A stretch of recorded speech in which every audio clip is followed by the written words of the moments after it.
All right. It's been quite a journey that any of you could have made. Today has been a journey that's a culmination of my journey getting this done.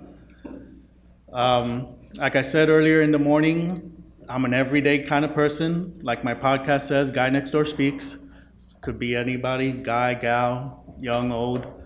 That once you start getting to some truth, some information that resonates with truth, and you can see it, everyday life and your experiences, and you start figuring out that things aren't the way they're supposed to be, and that maybe you can be part of something to change it. And I know a lot of people who know me with the movies and all that and the quotes. I'm always, pulling from movies and stuff because life imitates art and art imitates life. And just like the current movie in theaters, Black Panther, if anyone hasn't seen it, the younger sister has a line that she says, "Do I have to keep teaching you that just because something works doesn't mean it can't be improved?" And that's kind of resonates with a lot of people just laying back and thinking the government will take care of it.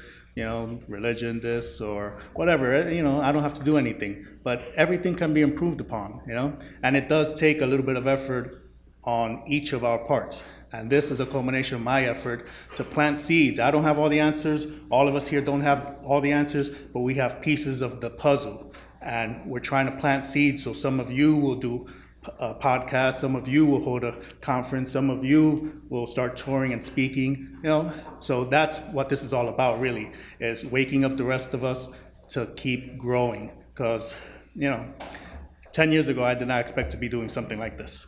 Seriously. So, and now to bring it up to tonight, one of the main reasons is because of the man standing here to my left.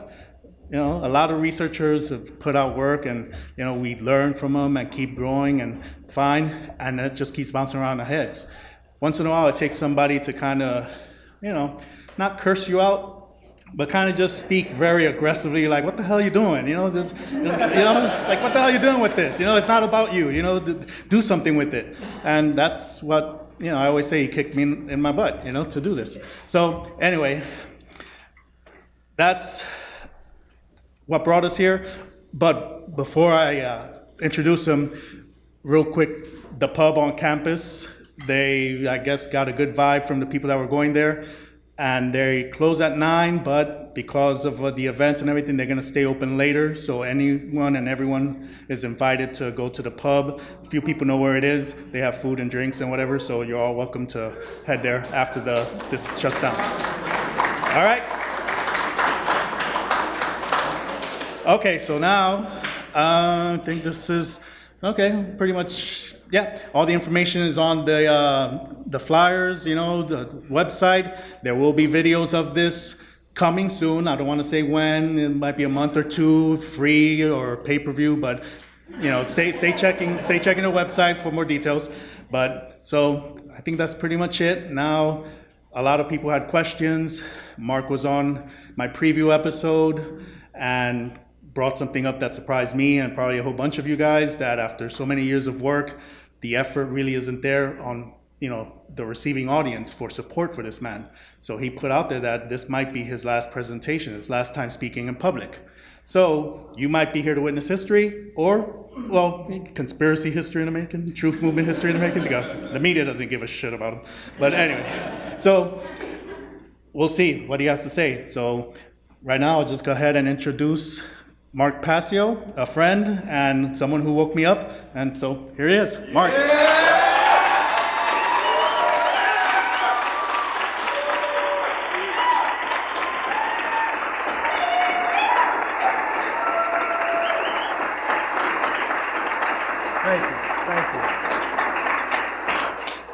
Thank you so much, guys. That's really wonderful.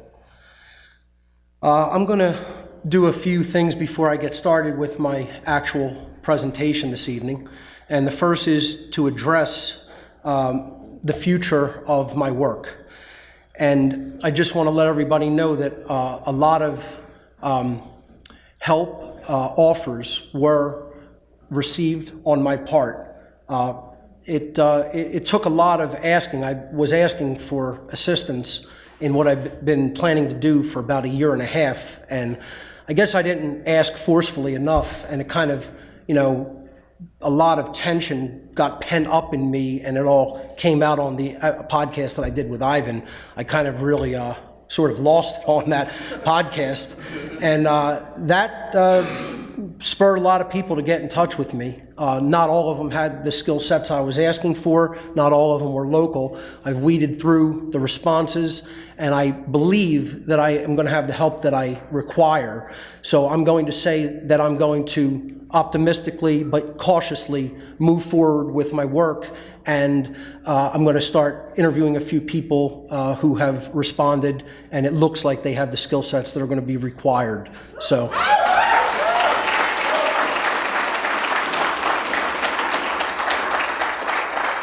I just want to say there's so many people who have helped me over the years. With what on earth is happening specifically, I've had very limited help.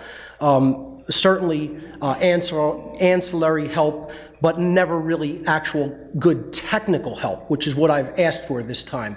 And it was technical help that is going to be required to be done on site. And that's what created the issue, because Philadelphia it's a tough city to spread this kind of information. It's very, very totalitarian-leaning political ideas within that city, believe it or not. And it's a horrible thing to have to see the city go in that direction, but that seems to be the direction it's certainly heading. So that's what kind of caused a lot of the tension, because a lot of it was falling on deaf ears locally. But finally, I think I'm going to have the assistance that I require to proceed forward.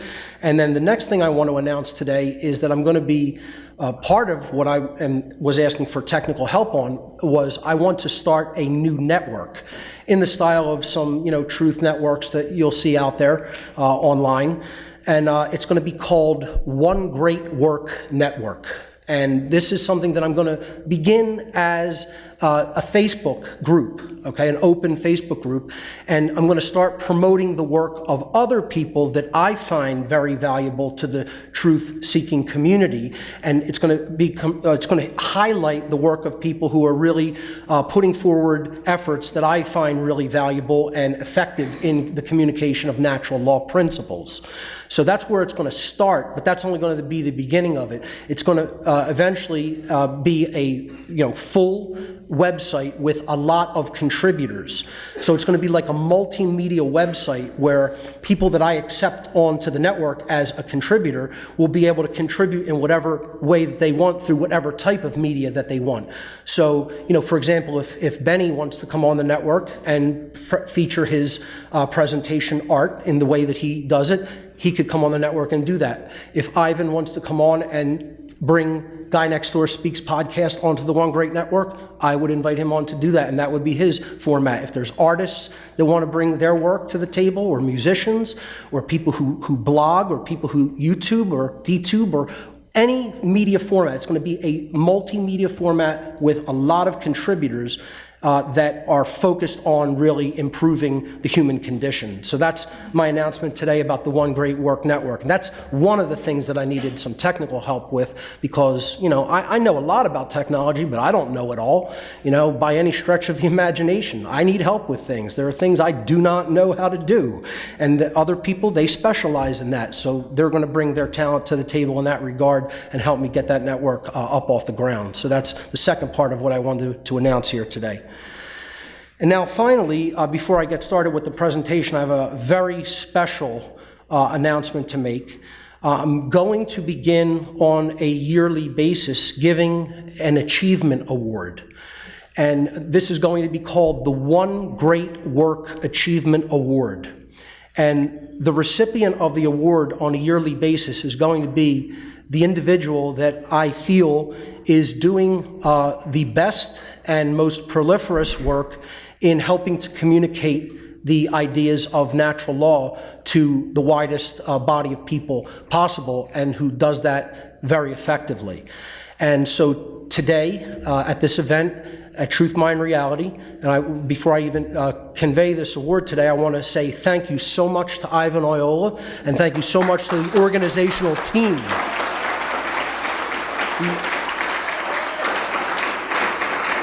The whole organizational team was phenomenal and did a tremendous job in organizing this event, and this thing went off without a hitch. This is the way it should be done. This is done the right way. So thank you, Ivan, and the organizational staff. So without further ado, I want to introduce the first recipient of the One Great Work Achievement Award. I'm going to show you guys the award. I know the flat earthers are going to have a terrible problem with this. Okay, so the symbolism behind the award represents human consciousness, the three initiates, so to speak, of thought, emotion, and action that hold up the world. That's the symbolism behind this award, and there's the seal of the One Great Work on the base of the award. And ladies and gentlemen, I'd like to announce that the recipient of the 2018 One Great Work Award is Mr. Bill Church.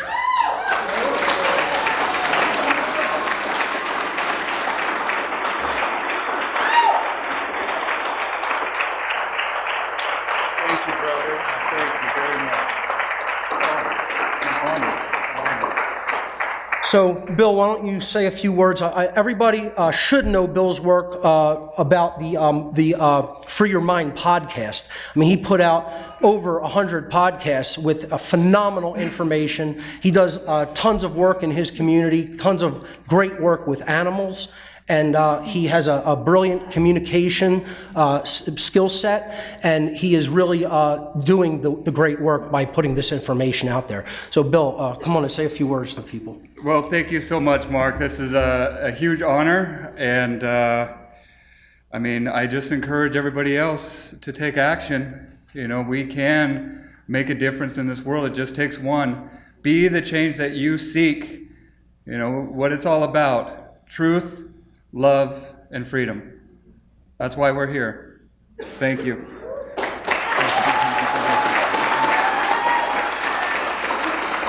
Ladies and gentlemen, Bill Church.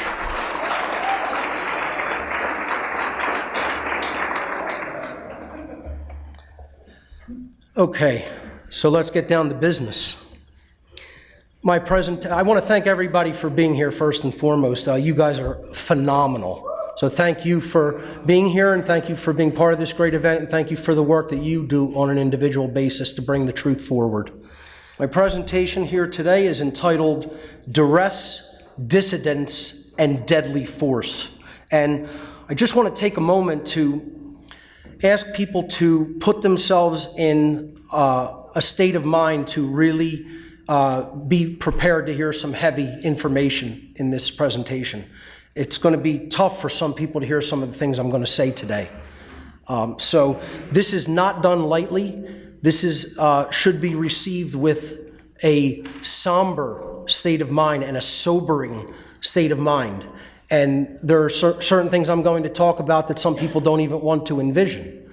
However, we have to consider them and hold them in our psychological makeup as potentialities.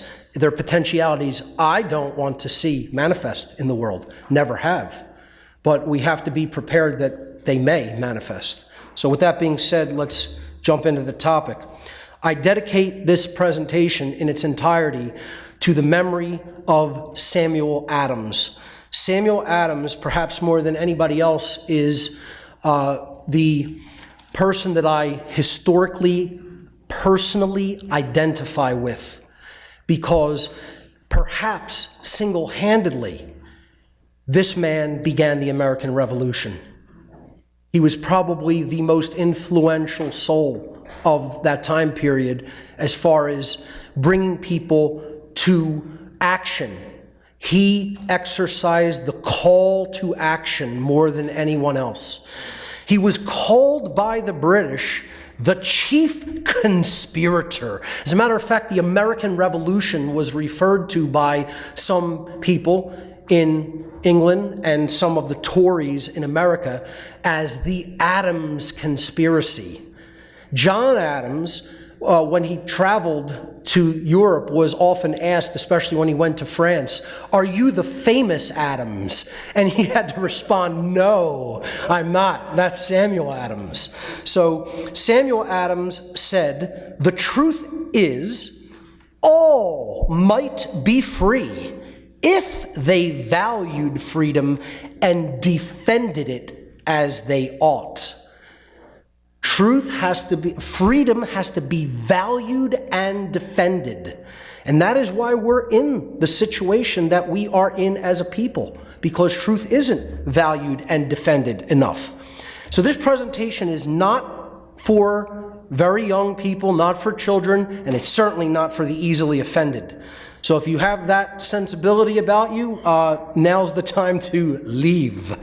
I think no one here will be easily offended. I think, we're all in the room because we recognize the information that I'm about to speak here today is vitally important to understand.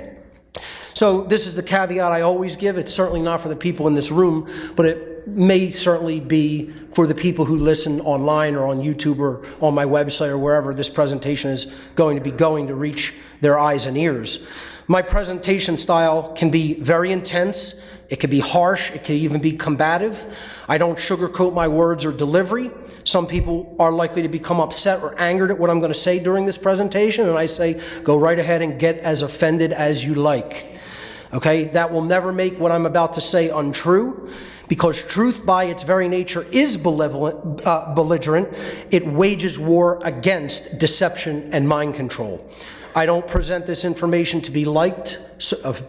Believe me, if I wanted to present information to be liked, I'd be blowing smoke up people's rear end and telling them everything was fine and they're doing just fine and everything's going to be okay.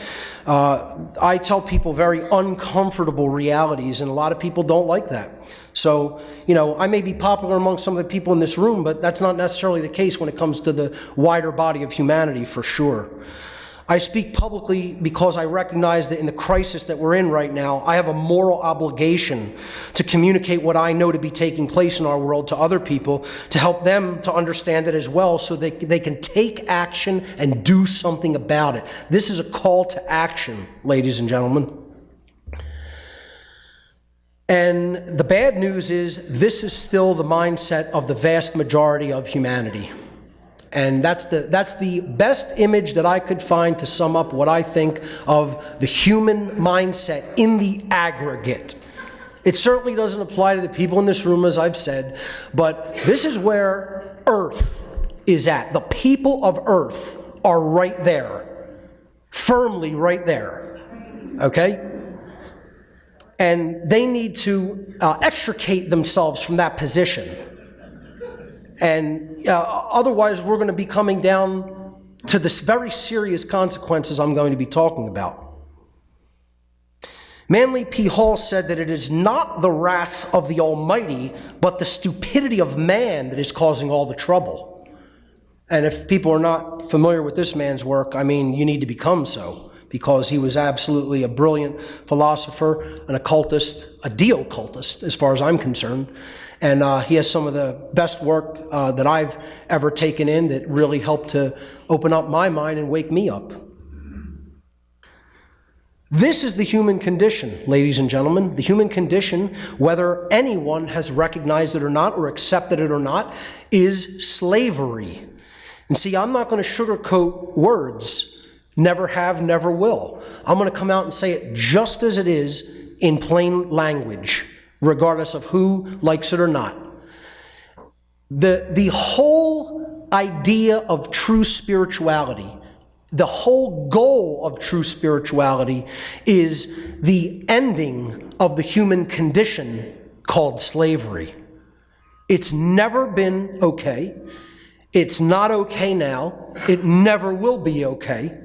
It's completely immoral, and the people who continue to perform the actions that hold the human condition in this state or support and condone those actions are immoral people. And we are the people who need to reach out to those people that can be helped and change their mindset. That's what the great work is. People will say, well, there's many, many, many paths to freedom and spirituality. But I'll take umbrage with that statement. There are many paths that can get you to an understanding of what the solution is, but there's only one real, true solution. And this can sound dogmatic to people. It can even sound religious to people. And I try to explain to people in all my work, I'm not dogmatic, I'm not religious. To say something to the effect of, do you believe in natural law, or do you think it's some type of religious dogma, is as ridiculous as asking someone if they believe, if I hold an object up and then let it go, will it fall downward? There is no dogma or religious belief required for that. It's law in the universe. Well, behavior is also bound by law. This is the problem with the human ego, though. The human ego refuses to accept that behavior is bound by law. And we want to think we can do anything we want as long as we don't get caught. The only solution is the understanding of natural law and how we are inextricably forever bound by it. We have free will to choose our behavior, but we do not have free will to be insulated from the consequences of our choices in free will. Natural law is the most occulted information that needs to be understood by humanity, and there is very little progress in propagating a worldwide understanding of natural law to the body of humanity. That's what our work is, folks. That's what the work of the people in this room and the people who do understand this, listening out there on the internet, is. We have to become teachers of this information. I naively thought in my early days of doing this that there would be at least 1 million to 10 million teachers of natural law in the world by this point after doing this for a decade. And I can count them on 2 hands. The good ones, the ones who are doing it effectively. You know, it's not, our efforts are not enough. That's the thing that I want to convey to the people in this room and listening who do understand my work. The effort has to be advanced and stepped up. We need to become teachers of this information to everyone within earshot of our voices, or humanity is going to go down the path I'm going to talk about, which is going to be very, very, very ugly. Natural law is a set of universal, inherent, objective, non-man-made, eternal, and immutable conditions which govern the consequences of behaviors of beings with the capacity for understanding the difference between harmful and non-harmful behavior. That means it applies to intelligent beings who have a developed brain and nervous system like we do, okay? It doesn't apply to lesser beings, to the animal kingdom. They're not going to sit there and reason. We have the capacity for reason. They're instinctual creatures. They have emotions as well. But we have higher thought functions. That's why natural law applies to us. The behavioral laws of creation apply to humans and more advanced beings, because we have the capacity for understanding morality. A worldwide common sense understanding of true objective morality and the laws that govern behavioral consequence is the only true solution to the current human condition of slavery. For as long as humanity remains ignorant of the occulted knowledge of natural law, it will remain enslaved. And that is by law, by universal cosmic law. By no laws of man will it remain enslaved. It will be enslaved by the laws of creation. For those who are not familiar with my work regarding natural law, I absolutely encourage everyone to watch my 3-part video series called Natural Law, the Real Law of Attraction and How to Apply It in Your Life. That's for free on my website in the videos section, or you can get a hard copy here, or you can get a hard copy on my gifts area of my website. What natural law is all about is the objective difference between right behavior and wrong behavior. I always tell people that, we use the same word to communicate the idea of correct and moral. We use the word right to communicate those concepts. Correct means based in truth. And moral means that it is in harmony with natural law principles, because when you take a right action, the result of that action does not result in harm to other beings, to other sentient beings. Conversely, wrong behavior is both incorrect and immoral. Incorrect meaning it is not based in truth, and immoral meaning it is in opposition to natural law, because when we take wrong behaviors, someone is harmed as a result of that behavior, of that behavioral choice. The problem is, folks, most people still in the year 2018, sad as though it may be to say, cannot properly define a right. They cannot give you the definition of what a right behavior is. And that's why we're losing our rights. Because they do not understand that a right is an action that does not cause harm to another sentient being. And that is the definition, and it is as simple as that. You know, I've rewatched the movie K-Pax recently. And it's about an alien being that comes to the earth and interacts with, the primitive human beings that can't understand his mindset. And when he's asked if his planet has a government, he says, "We have no need for a government." And he's like, "Well, how do your people know right from wrong?" And his answer is, "Every being in the universe knows the difference between right and wrong." That's the real answer to that question. This should be common sense knowledge, but we're so backwards as a species that I need a 9-hour presentation to explain to brainwashed people what the difference between right and wrong behavior is.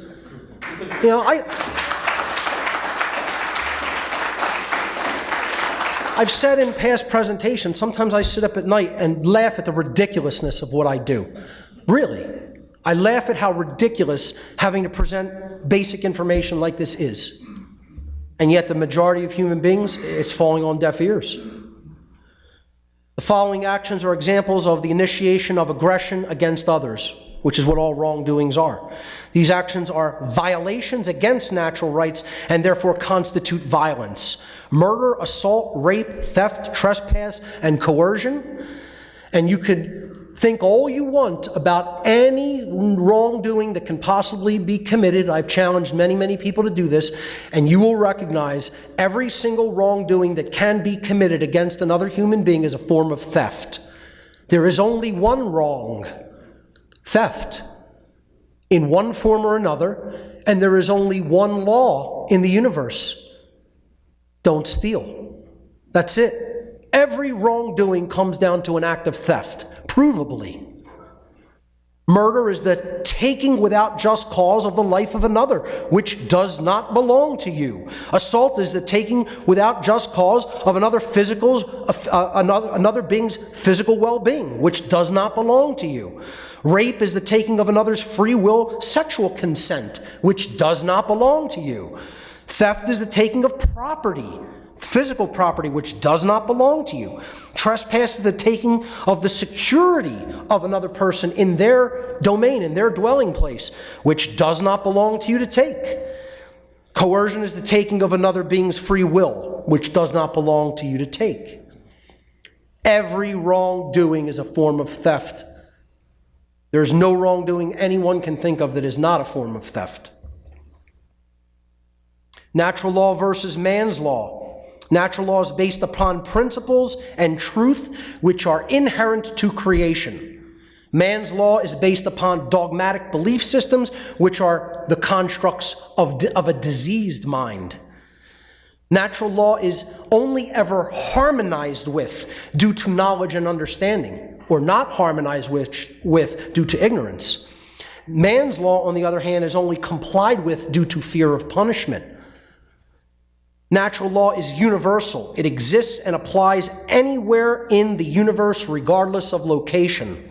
Man's law differs with location based upon the whim of the legislators who are making up these decrees and commands.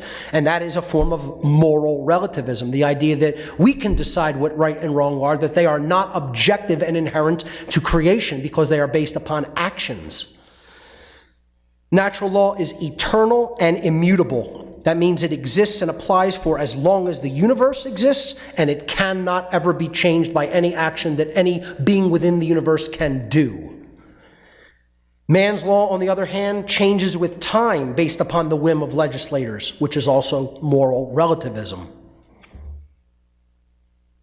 If a man-made law is in harmony with natural law, it follows logically that it is redundant, since it is stating a truth that is inherent, pre-existing, eternal, and self-evident, or it should be self-evident. Therefore, man's law is both irrelevant and unnecessary. If a man-made law is in opposition to natural law, it follows logically that it is both false, meaning it is incorrect, and it is immoral, meaning it is harmful. It results in harm to other beings. Or in other words, it's wrong. Therefore, man's law that is in opposition to natural law can never be legitimately binding upon anyone. Therefore, I say throw all of man's law out. We don't need it. We only need to understand and bring our behavior into compliance with natural law. That's it. And then we would experience a society based in freedom. Because as we engage in moral behavior, a society in the aggregate becomes more free. And as we engage in immoral behavior, a society in the aggregate becomes more enslaved. That is the natural law of freedom. There is a law that governs the freedom of a whole society. As morality increases, freedom increases. As morality declines, freedom declines. There's only one true divide in all of humanity. Only one thing that really separates human beings into two groups. This is what I call the true dialectic or the true divide. There's only one divide that separates humanity into two distinct types of individuals. The criterion for this divide is whether or not an individual believes in the concept of authority and therefore believes that there is legitimacy to slavery. Because that is what authority is. That is what the belief in authority is. It is the belief in the legitimacy of slavery. The only difference between human beings is whether they are a statist or an anarchist. There is no other difference. And I don't mean like characteristics and personality. I'm talking about things that actually, truly separate us into two camps of beings. The statist says he has the brilliant idea that we give a small group of people the right to kidnap, imprison, harass, steal from, and kill people so that we can be protected from people who kidnap, harass, steal from, and kill people. Brilliant ideology. It's working out so well, don't you think? Our rights are protected, we're prosperous, we're free. It's just a flawless idea that's working out wonderfully. I have told this anecdote in the past. I was looking for a picture of an anarchist, and you're not going to see any pictures of people in the quote-unquote anarchist movement. I'm not going to single out anybody, least of all myself, to put a picture and say they're the quintessential anarchist. So I was going through images, and I found this meme with Jesus as the anarchist saying, I'm an anarchist, but most of my followers are statists.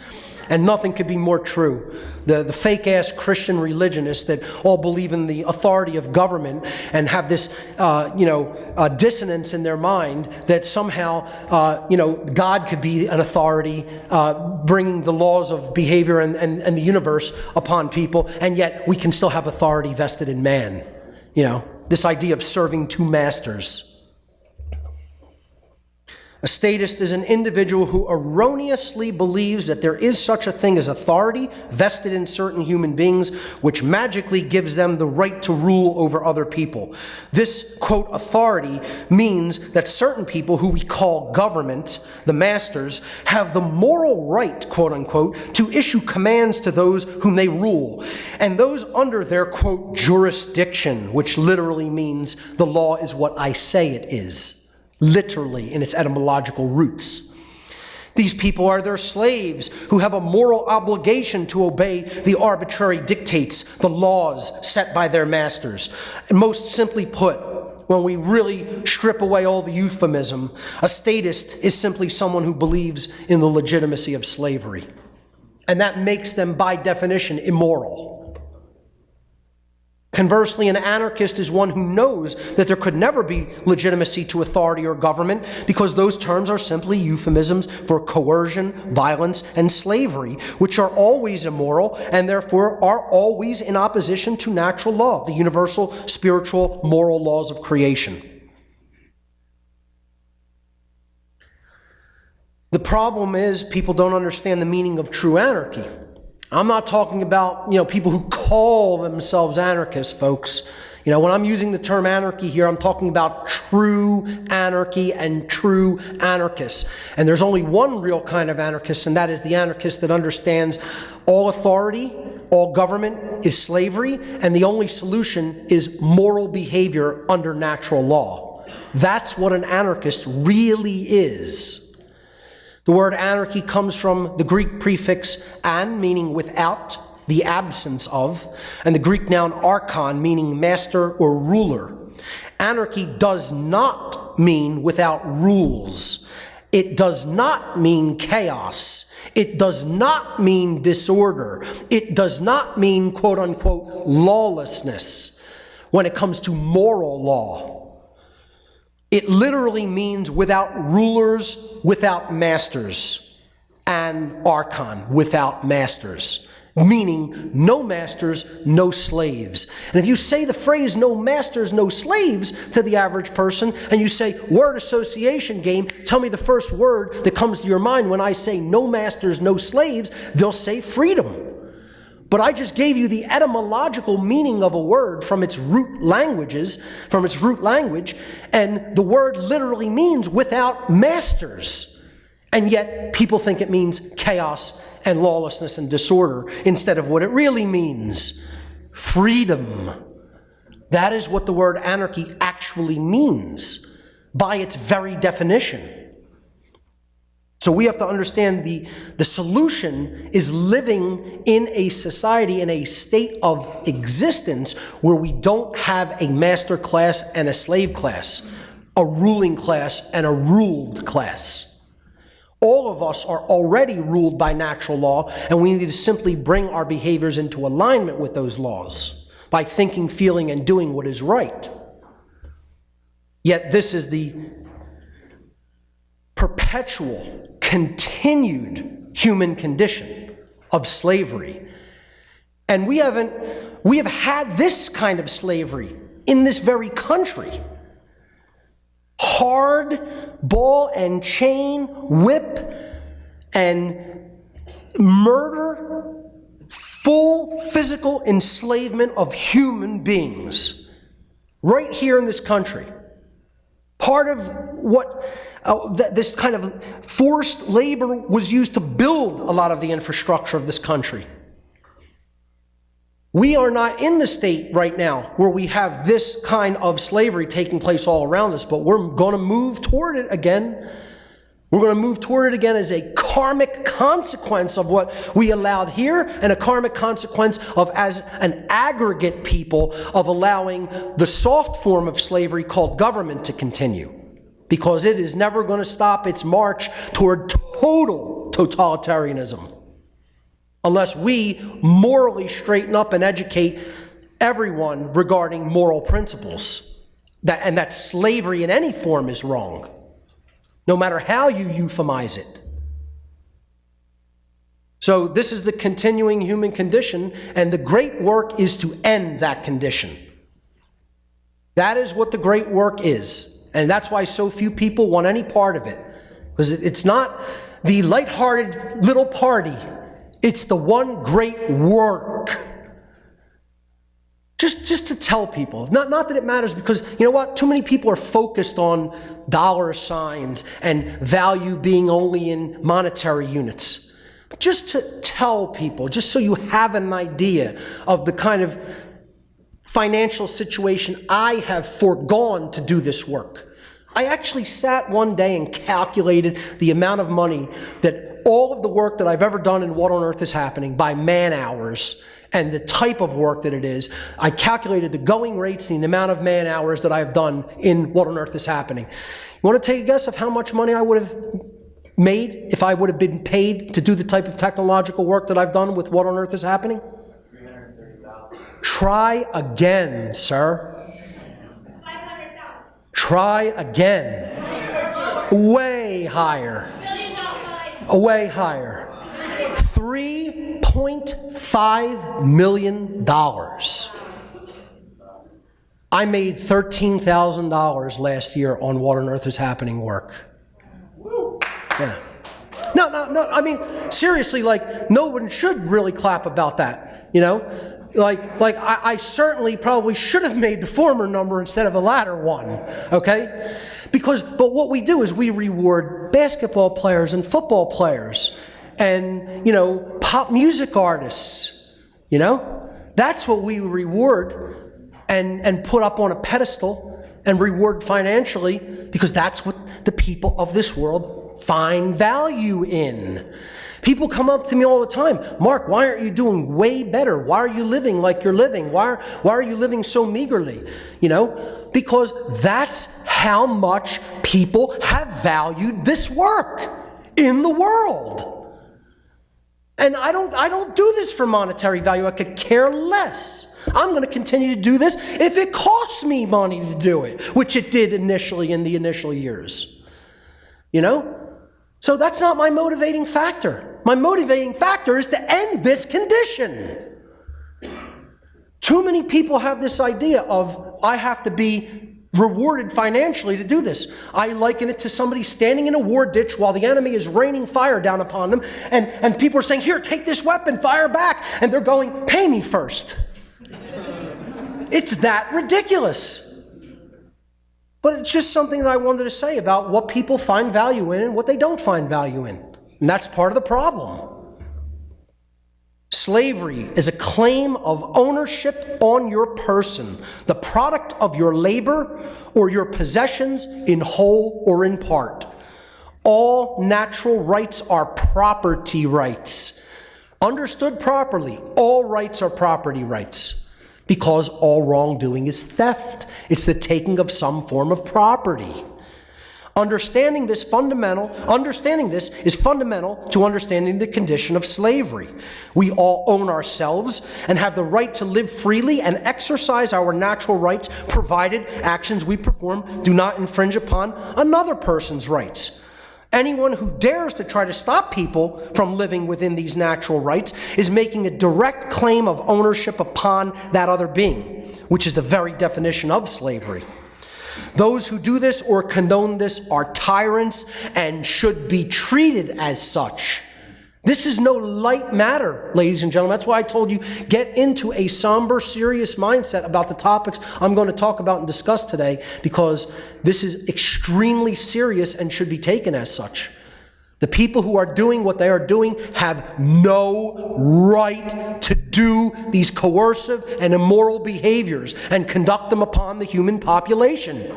And we have every right to end that state. And ladies and gentlemen, get as offended by this next statement and slide all you want, but here are the enforcers of slavery in the modern world. The police and the military are the enforcers of slavery. I don't care who you know that's in the police or military.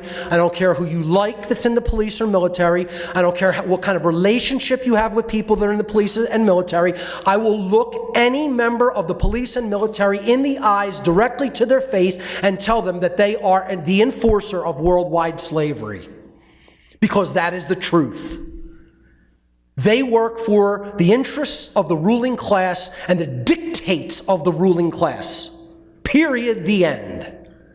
And until these people walk away from their immoral jobs, humanity is going to remain enslaved, or it's going to take something that is going to be extremely negative and ugly for everyone to end the condition of slavery, which I don't want to see it come to. The great work is to get these people to quit their cult. That's what the great work is. It's to get people to quit these cults, because that's what they are cults. They're satanic cults. And to get the people who condone these cults to stop condoning the behaviors of these cults.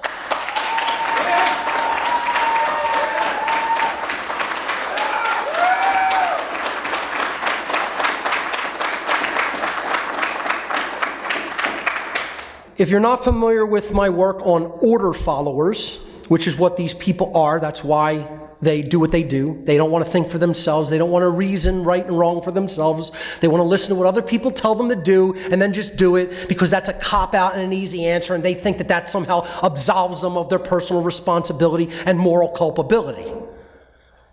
I put out this a few years back called The Cult of Ultimate Evil, order followers, and the destruction of the sacred feminine, which is the true heart-based care energy within all of us, which gets murdered in these cult members so that they can go out and perform the behaviors that they perform like the automaton robots that they are. So this is another critical video for people to take in and understand the concepts in it.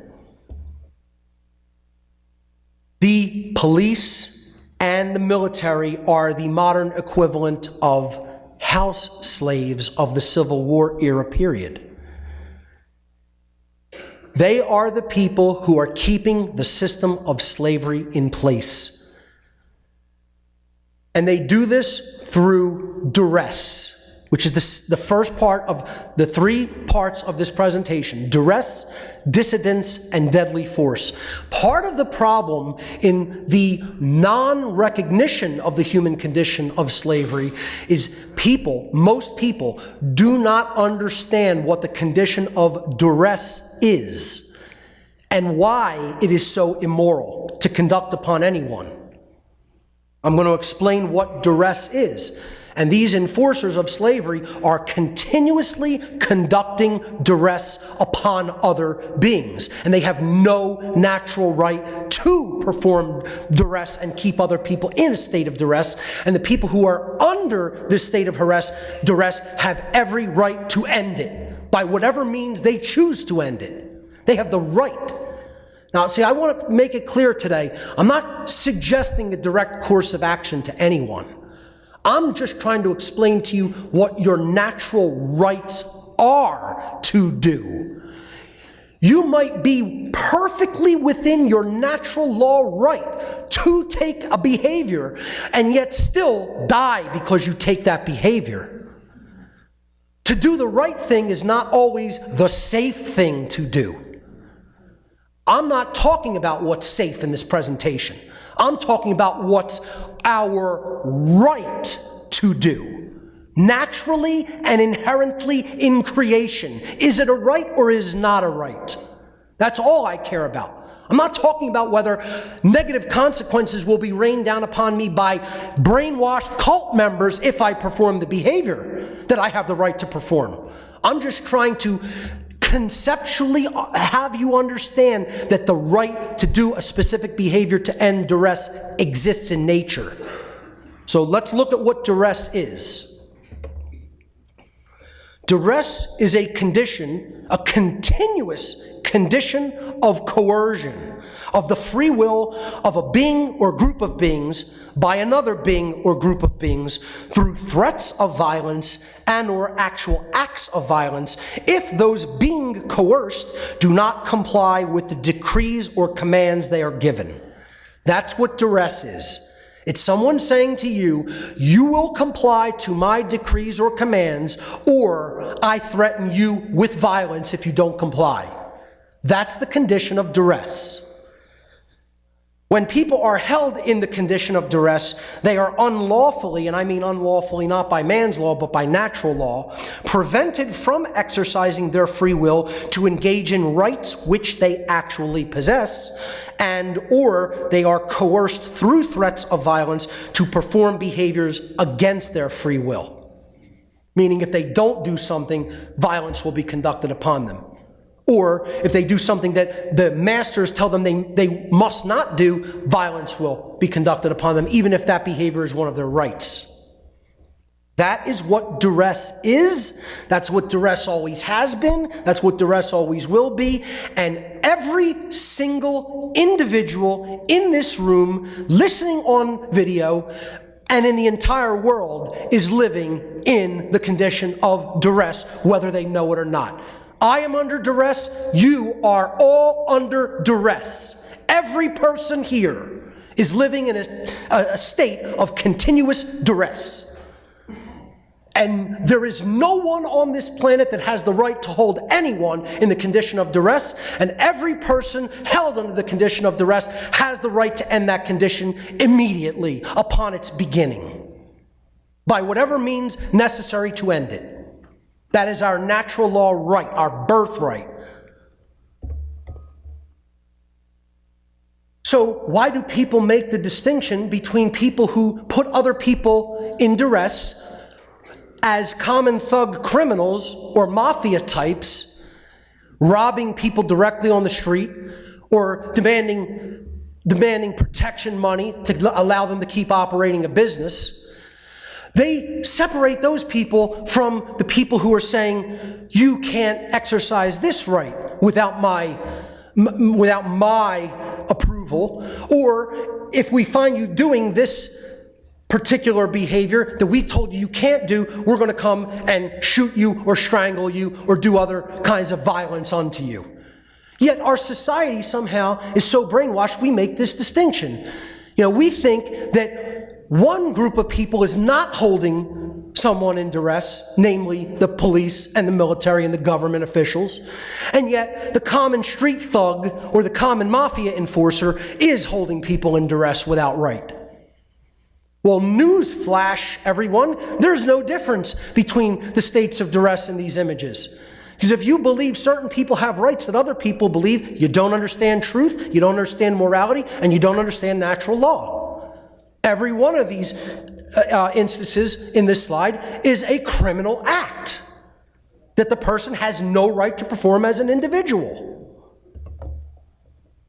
So what's the difference between a police officer and a strong-arm mafia enforcer? Nothing. There is no difference between them. They are both common criminals.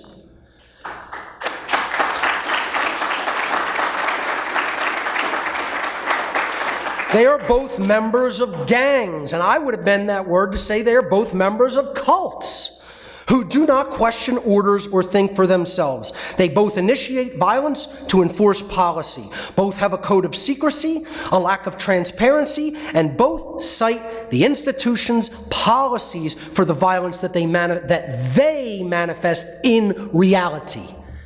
They are ultimately responsible for their behaviors, yet they want to somehow abdicate themselves of that responsibility by saying, oh, the politicians ordered me to do it. The lawmakers ordered me to do it. It doesn't matter who tells you to do something that's wrong. If you did it, you're responsible for the harm. So, we look at mafia crime, right? And this is big in where I come from. South Philly's a mafia stronghold. Almost everybody I know knows somebody that's been involved at some point or another in mob syndicates, So let me ask you a question. They're all identified with the gang, the mafia, the mob. Does that mean that the person who's the bag man running drugs or running number tickets or, taking bets or something like that, isn't identifying with the same gang as the person who actually conducts a hit?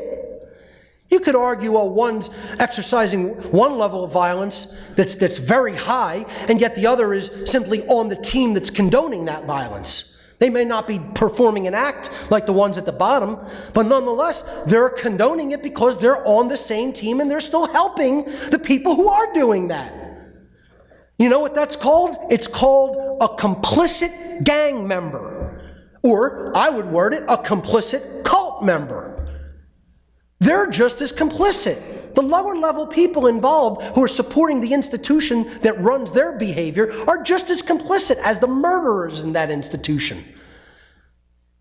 It's the same thing with any institution. You could look at normal common street gangs. This is big on the West Coast with a lot of gangs. It's big in Chicago with gangs. New York, to an extent as well. Philadelphia gangs are a little bit to a lesser extent, but major U.S. cities have problems with gangs. Okay? Now, we will look at their actions and say, well, hey, what about the lower ranking gang member who is just out, selling a couple of bags of cocaine on the corner?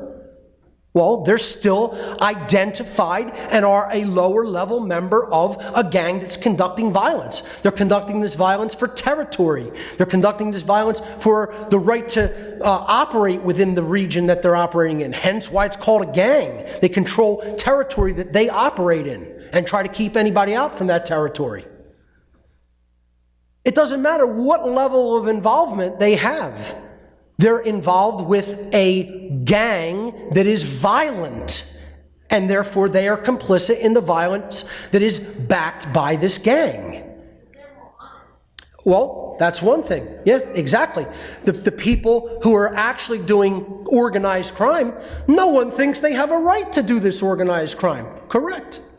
No one would think, hey, the gang members have this right, the mafia has this right.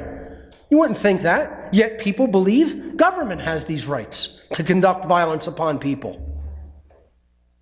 So again, you look at some of these behaviors that are conducted by the cult of ultimate evil, namely the segment of that cult called the police. Look at the kind of violence they conduct, throwing a paralyzed man out of a wheelchair because he didn't stand up upon command. Ripping a school child out of a desk violently, almost breaking their neck by turning their chair over backwards. Pepper spraying student protesters in the face with 2 million Scoville pepper spray. Kicking a handcuffed woman in the back of the head with a round kick. That's a big man right there, boy. Yeah, that's exactly right. That's exactly what that is. A fucking coward. That's exactly what that is.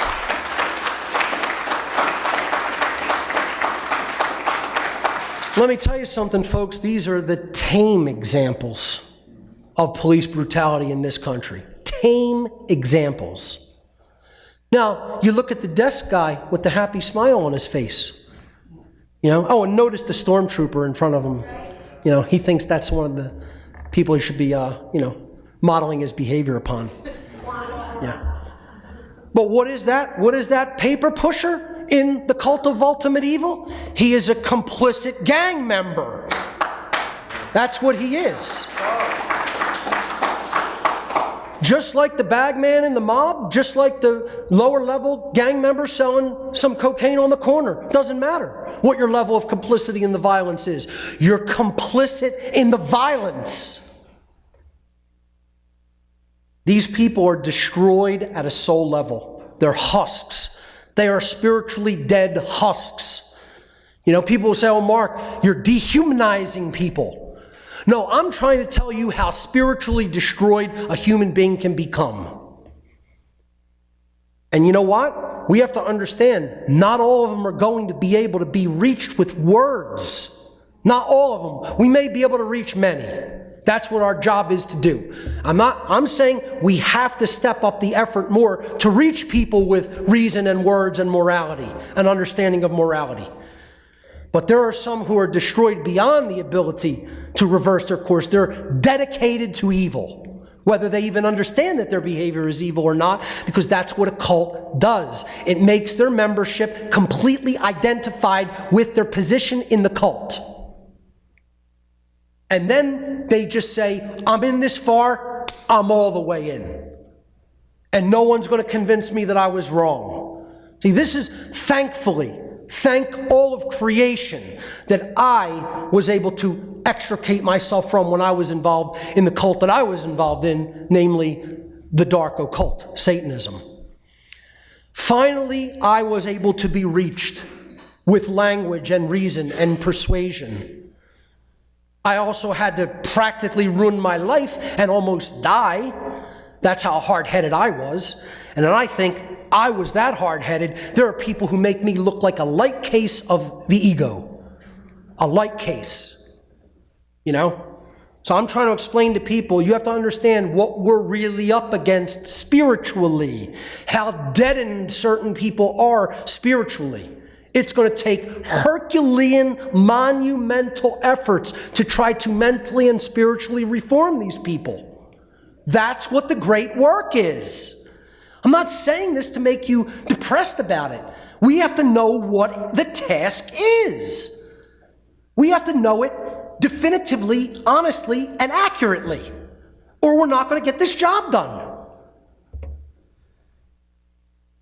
Again, these are the modern so-called house slaves. Now, what the house slaves of the American Civil War era period were, tragically what they were, as violent and immoral and completely and utterly wrong as the practice of slavery was being performed in this country, you have to understand there were people who were taken from their native lands, and because they were given a little bit more privilege, they beat and whipped and kept the other slaves in line that were often family members, parts of their tribal groups, etc.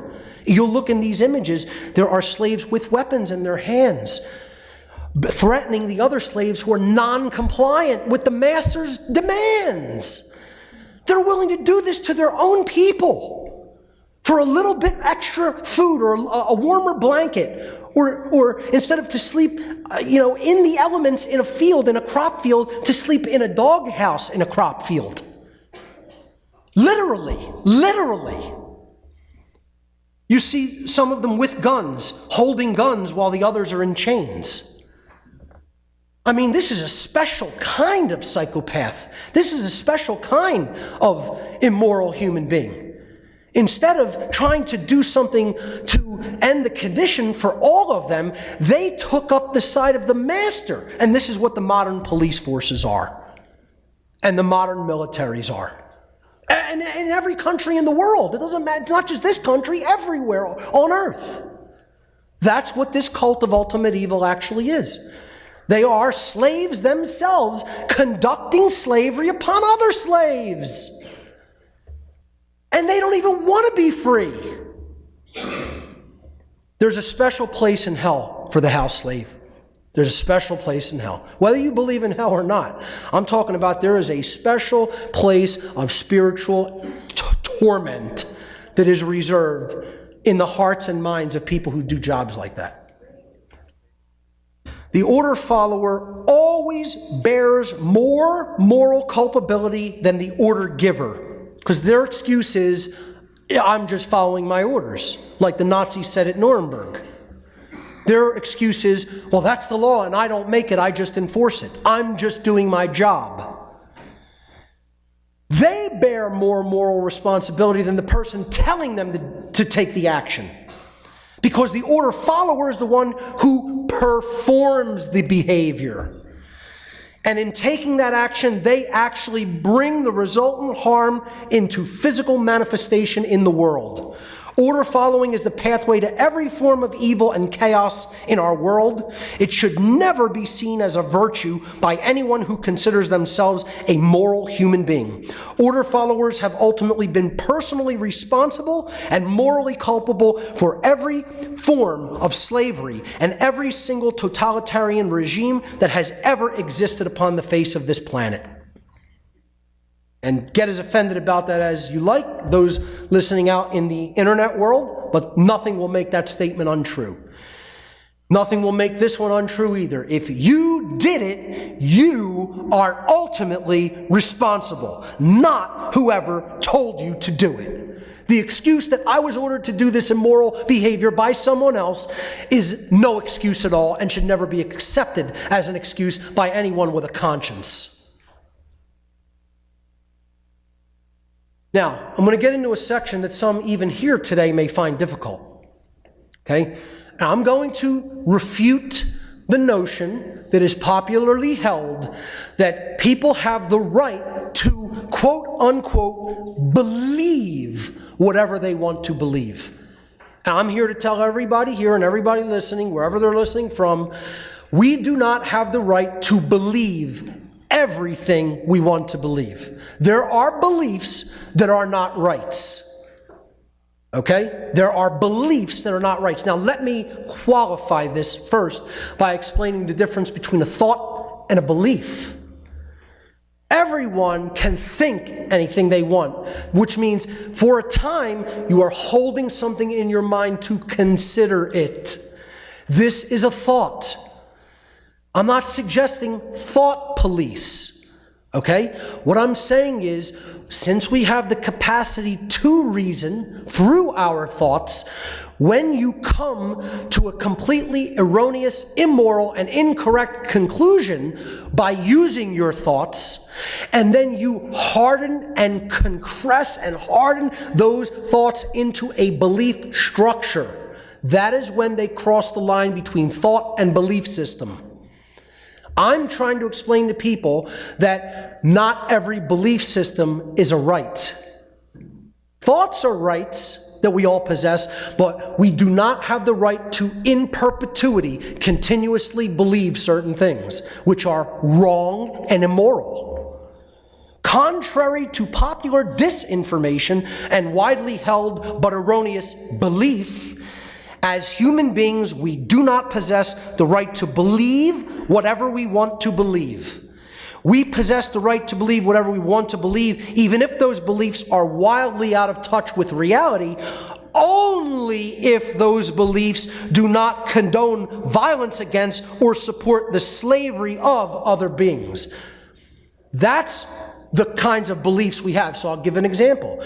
Do you have the right to believe that there are pink and purple striped unicorns wandering through the air at any given moment? Yeah, you have the right to believe that. You want to know why? That's not violent toward other people. That's why you can believe that nonsense. Okay? That's why I don't have a problem with most religious beliefs. I may think that they are nonsense myself, but as long as they are not condoning or supporting the commission of violence and slavery against other people, believe whatever the hell you want. Where I have a moral problem with it, rightly so, is when someone else believes I'm somebody's rightful slave, or anyone else is anyone's rightful slave. Now I have a big moral problem with that. That's not a right. No one has that right to even believe that in perpetuity, in a continued state of thought. We can consider the notion of slavery by thinking about it, but if we don't come to the correct moral conclusion that it is immoral, wrong, and should never be practiced and should be immediately ended, the belief that it's okay to perpetrate it is wrong. It's a wrongdoing, because you are actually condoning the actions that continue this immoral behavior.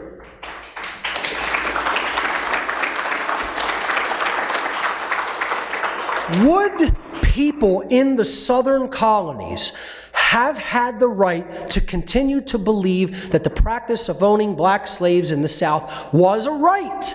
That wasn't one of their rights, even if they didn't own slaves themselves. How many people owned slaves in the Civil War era period? And when slaves escaped from the forced labor camps called plantations they were forced to work on, when they escaped, the person would have tried to capture them and bring them back into captivity, because they believed that this was a legitimate condition of owning other people. They had no right not only to do those behaviors, but to even believe in the legitimacy of the condition of slavery. No such right exists, and never has. Sorry, let me go back a slide. To believe government is legitimate is to believe that slavery is legitimate, and that is not a right. We can consider the notion of government through our thoughts, but when we erroneously come to the incorrect conclusion and harden that into a belief system, that becomes a violent belief.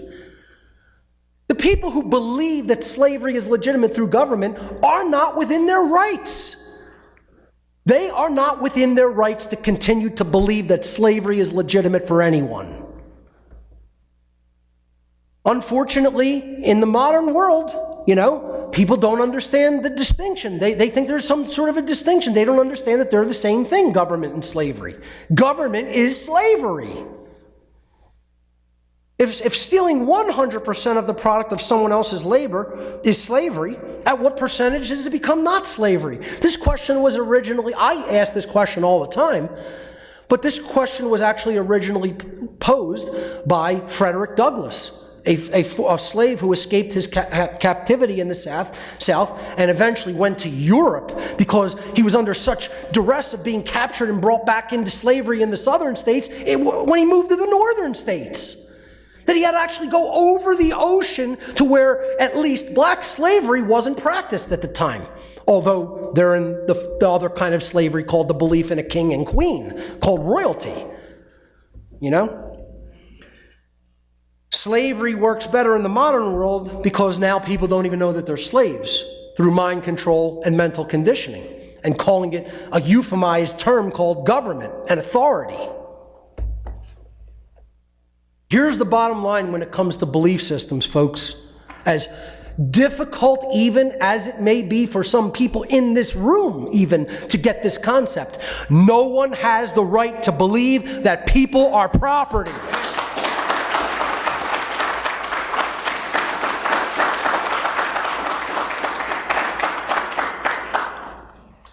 In addition to that, no one has the right to believe that slavery is legitimate for anyone. And now, I'm going to take it a step further. Really pay attention to this one. Because here's where people are really in wrong belief who are refusing to get this message and wake up. No one has the right to believe that slavery is legitimate for anyone, including themselves. This is a big thing you hear even in the freedom movement. Well, if other people want to be slaves, that's their right. No, it's not. No, it's not. No one has the right to believe that they are rightful slaves. Do you want to know why? That belief perpetuates the belief in the legitimacy of slavery, which is also not a right. You don't have a right to believe that you're the legitimate slave of another being. There is no such right in nature. Never has been. We have to abandon this erroneous notion that somehow government is legitimate and a ruling class and a slave class is legitimate through the idea of authority, this erroneous notion. And I think Samuel Adams, again, who is my heart and soul of a dissident, Samuel Adams, who rode on horseback from Boston to Philadelphia to speak at the Pennsylvania State House and urge for a physical rebellion against the tyranny of the crown. Without that man doing that, the American Revolution may have never happened. And I'll tell you something, it's probably the closest thing to a divinely inspired holy act that has ever taken place on this planet.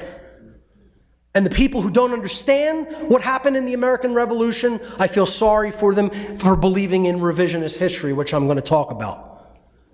Because we need to understand what exactly happened here in the Revolutionary War era period and understand the type of blood sacrifice that, thank God, the men who were willing to give that blood conducted. Because they made it possible for someone like me to stand here and speak these words today. We would be bending over and kissing the ass of a king or queen. And most of us still are, except it's called government now. Well, let me tell you something. Without those men, these ideas wouldn't have propagated in this land to the extent that they did. We owe them a debt. I know the significance of their actions, of their minds and of their actions, because I've read their philosophy, which most people have never done. Samuel Adams, the chief conspirator of the American Revolution, said, "It is the greatest absurdity to suppose it in the power of one or any number of men to renounce their essential natural rights or the means of preserving those rights," which we're going to talk about a little bit later. If men, through fear, fraud, or mistake, should in terms renounce or give up an essential natural right, the eternal law of reason and the grand end of society would absolutely vacate such renunciation. He is saying here, you don't have a right to give up your rights because that puts everybody else in jeopardy of slavery. You have no right not to understand what a right is. You have a right to not understand how to bake an apple pie, but you don't have a right to not understand what a right is. This is something that is a duty to understand. It transcends a right. You must understand it because the ignorance of its understanding places other beings in jeopardy of slavery. And he's saying if somebody says, I'm the rightful slave of another, the society itself simply vacates that abdication of a right and says, no, you do not have a right to abdicate that. It's not only a right, it's a duty and a responsibility that you can never shirk, actually, in nature. You can only make the claim that you're going to shirk it, but you can't really do that. Continuing with this quote, he said, "The right of freedom being the gift of God Almighty, it is not in the power of man to alienate this gift and voluntarily become a slave." That's why they don't want people reading the Founding Fathers' writings. They might get some crazy ideas that they're free and not owned by others and don't have a right to renounce their freedom. That wild idea might break out, and freedom along with it. Yeah, they don't want you reading these man's writings. Certainly not. That's why they're going to pull them from school, and that's why they're going to propagate these Marxists, these neo-Marxists, and these absolutely outright communist ideas that somehow these were evil men. And the people who buy into this psyop don't know their history at all. At all. Contrary to popular disinformation and widely held but erroneous belief, as human beings, we do not possess the right to be apathetic about whatever we want. This notion that I don't care whether we are enslaved is also not a right. You have a right not to care whatever popular celebrity of the day, what fashion they happen to be wearing. Because I certainly don't care about those things. And that's my right not to care about them. I personally don't care about what's happening in popular sports or popular music. Couldn't give a damn, couldn't care less. I don't have the right not to care about the dynamics that govern human freedom. I don't have that right. Why? Because refusing to understand it is putting other beings in jeopardy of slavery. There is no such right not to understand our rights or say, we don't care. I don't care what a right is. I don't care whether society is enslaved. My own grandmother on my father's side of the family looked at me in the face one day and said, "I know that we're all enslaved and I don't care." I'm like, you have to be kidding me.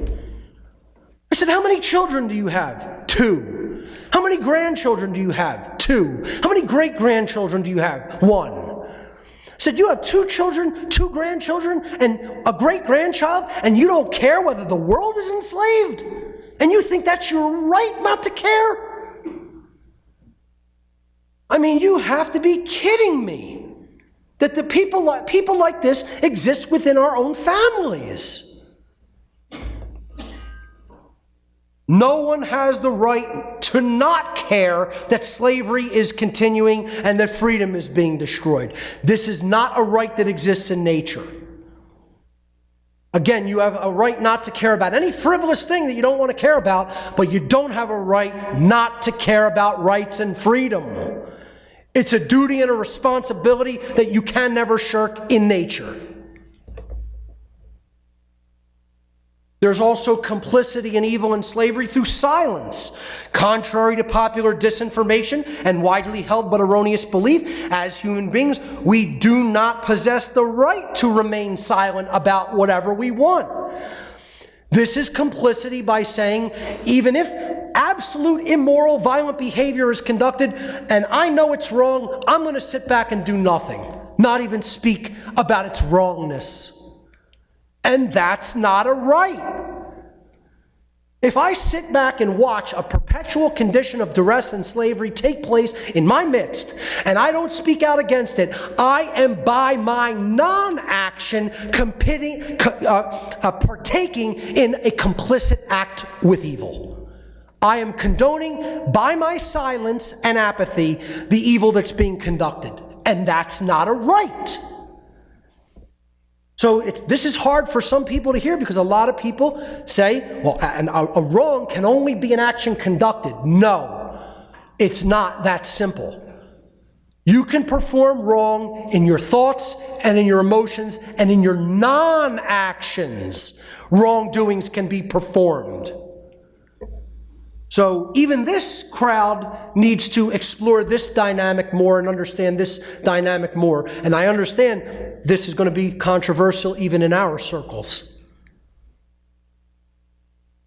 We possess the right to be silent about whatever we want only if that silence does not diminish the rights and freedoms of others. In other words, it is not a right to remain silent about the ongoing condition of human slavery. Not a right.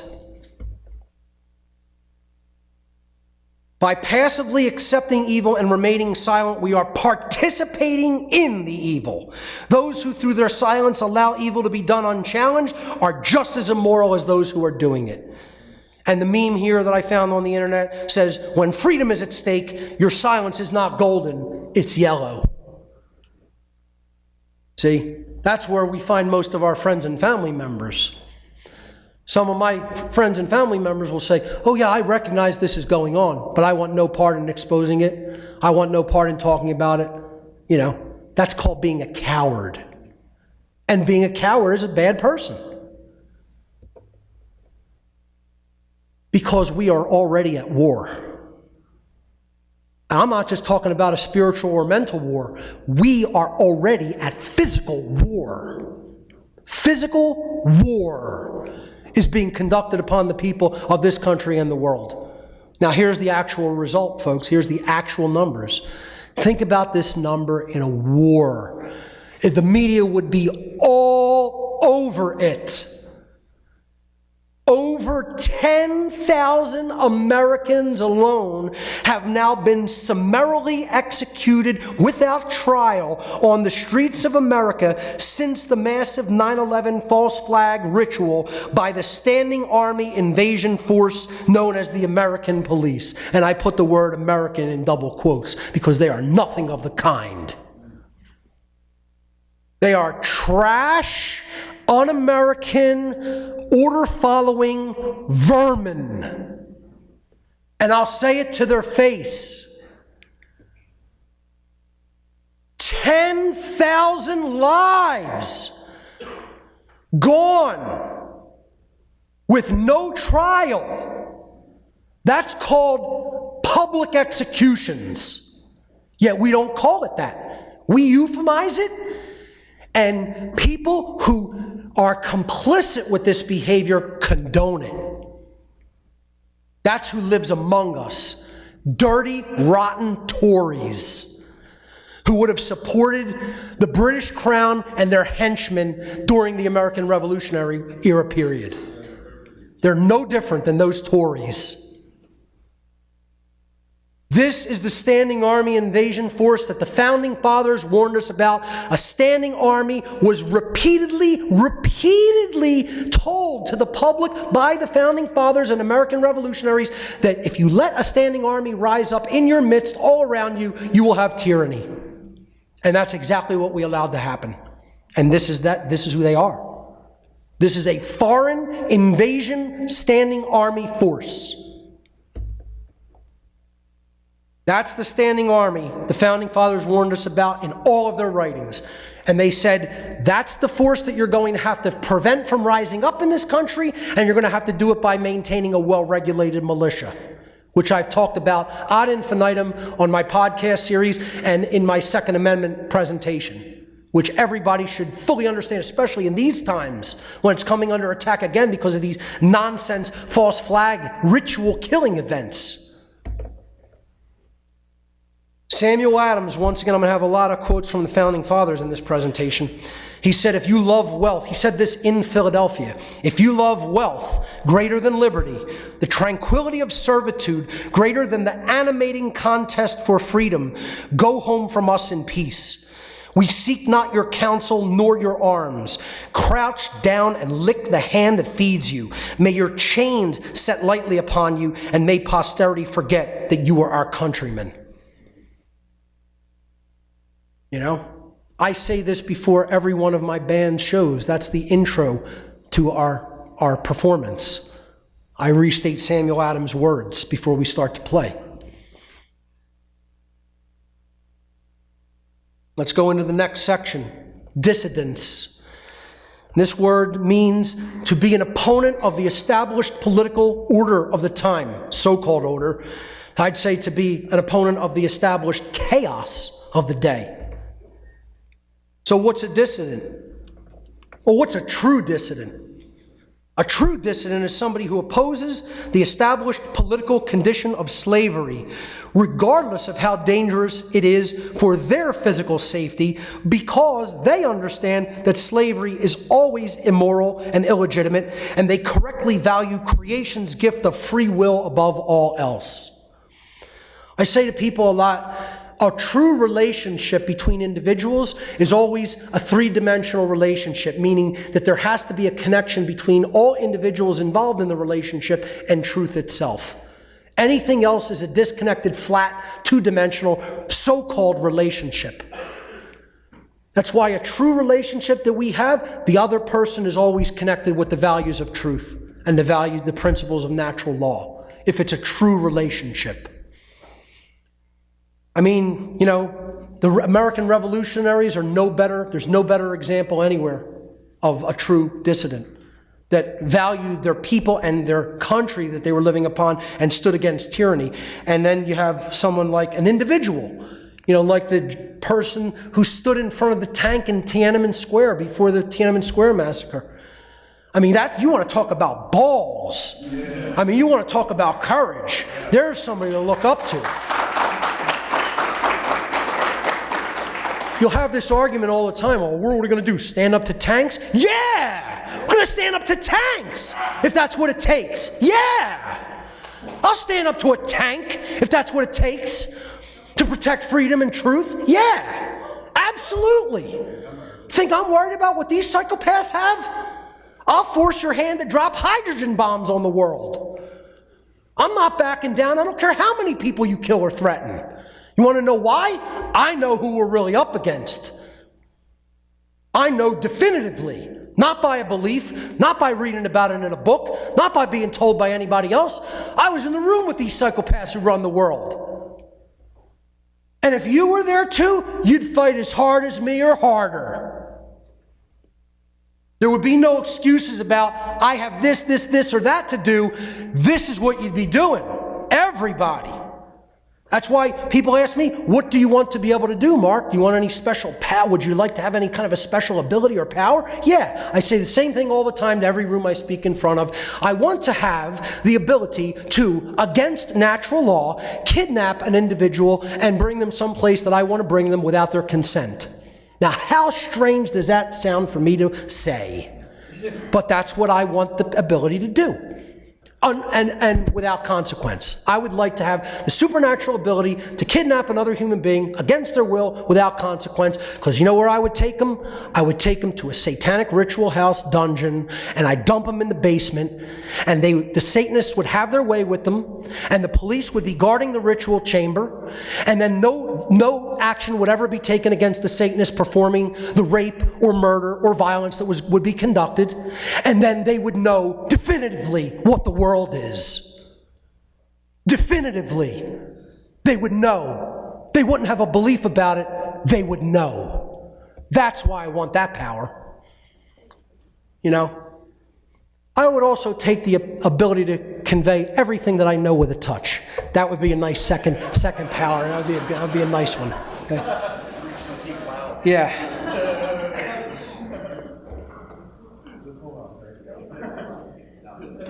Let's look at some historical examples of dissidents throughout time in chronological order. We're going to look at Jesus. Now, let me make a caveat here. I say this all the time whenever I bring up Jesus as any kind of example in any of my work, okay? One, I'm not propagating any religion, I'm not propagating Christianity, okay? I'm not in any way putting this up on a pedestal. I'm talking about this in an allegorical sense, or if you want to prefer to look at Jesus as a historical figure, whether he was or not, we're talking about the story as portrayed in the New Testament and the actions and the teachings, the actions he performed and the teachings that he propagated as either a historical or allegorical figure. So take that for what it is worth. I am not suggesting that anybody think about it in any particular way. I'm telling you that the example is a valid one, and the teachings are valid ones, even if you don't want to look at this as a historical religious figure, okay? I'm going to simply refer to what the story in the New Testament tells us, what it portrays, what it tries to teach us, okay? So we're going to look at Jesus. We're going to look at, of course, the Founding Fathers and the revolutionaries who fought the American Revolutionary War. We're going to look at the black slaves of early America and the Civil War era period. And we're going to look at the anarchists of today Again, I'm not going to particularly, focus on the image or visage of any particular anarchist, but just talk about the movement of anarchists.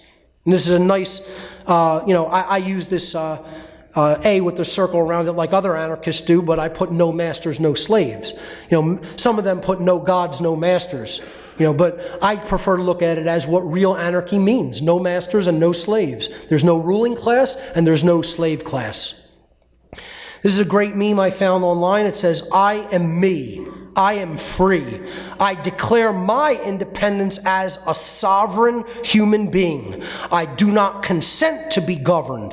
I commit no crime as I harm no other. I do not subscribe to labels or dogmatic ideologies.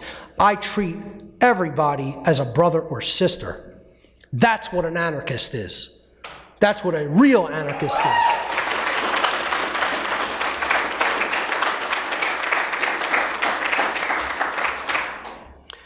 So, the first example of the four examples we're going to talk about, Jesus being a dissident.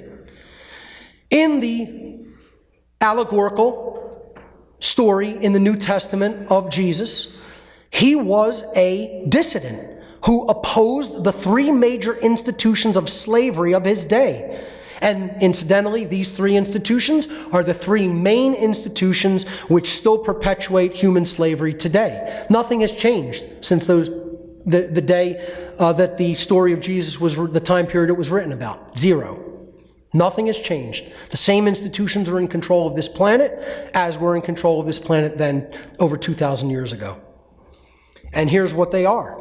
I call them the unholy trinity.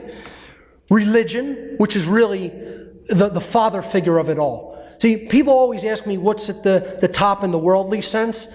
Oh, are banks in control, Mark? Are the governments in control? Is the shadow government or deep state in control? No. It's a priest class. Those who are familiar with my work will understand this. The force of religion ultimately runs this world still to this day. They've just taken a overtly closed down role, a hidden role. They've gone from the overt to the covert. Okay? So they've gone into the underground, occulted realm, but they are still ruling from that occulted realm. The occult rulers of the world constitute a religious priest class, as I've talked about in much of my other work. But this is the father of the unholy trinity, because it is thought control. That's what religion is there to do, false religion. It perpetuates ignorance through blind belief. It's based upon belief, not search for truth, for the actual truth of the reality of the laws of nature. It is controlled by a dark occult priest class, and religion is the essence of all forms of mind control. The two things I'm going to be talking about underneath are also forms of mind control and religion. That's why religion is the ultimate force holding back an understanding of natural law and true freedom from humanity. Because money, as I'm going to talk about in a moment, is also a religion. It's the second most powerful religion that there is, besides actual religion itself. The idea of a hardened false belief system in the mind, instead of a search for and an understanding of truth. So religion is the basis of the old world order of slavery, so-called order. It works with these other two institutions as part of the unholy trinity system. Money is the feminine or mother figure of the trinity because it's about emotional control. Just as religion is about the control of our thoughts, the control of what we care about is directed by the money aspect or the financial aspect of the unholy trinity system of control. How many people continuously emotionally focus upon money? Almost all day, every day. This is what they have. This is what the main motivational force for behavior is in the world. This is what I just talked about in Acapulco at the Anarchapulco conference. Because you have a lot of monetary religionists there. I'm trying to explain to these people who are super gung-ho into the financial sector of things and how they want to, end the Fed and bring in cryptocurrency prosperity. Money is still a form of a religion. This is something that if it controls your emotions and this is what you focus on, instead of performing behaviors for the reason that they are simply the right thing to do, you're falling short of an accurate understanding of truth and morality. And that constitutes religious binding. The monetary system perpetuates apathy for truth. If there's no money to be made in it, why do it? It's the new God to which human beings now entirely devote their care, attention, and energy. I call money the ultimate religion, the ultimate form of a religion. It's the basis for the new world order, the dark new world order, the so-called order, but it's chaos and death. And these two institutions, religion and money, always work together to actually create the death. This is what the allegorical story of Jesus in the New Testament was about, the unholy trinity of religion, money, and government. Jesus went against the religious priest class first, the Pharisees and Sadducees, as I'm going to be explaining, then the temple money changers, which was the fiat currency bankers of his day, and then finally the Roman government had him crucified at the behest of father and mother. So government is the bodily part of the control system because it works through physical means, through their order followers. It perpetuates cowardice because people don't want to speak up and do anything because of the fear of harm that will be conducted upon them by the government agents. It's based upon the erroneous belief in authority. It's the violent enforcer for father and mother, the dark occultists and the banksters. And it is itself the new world order of chaos and death, the dark new world order.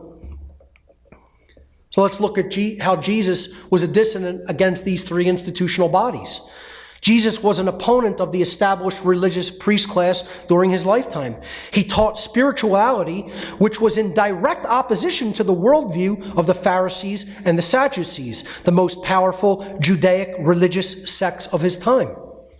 And he didn't do it so politely, folks. You read the stories, he was very vehement against these people and their very sketchy morality.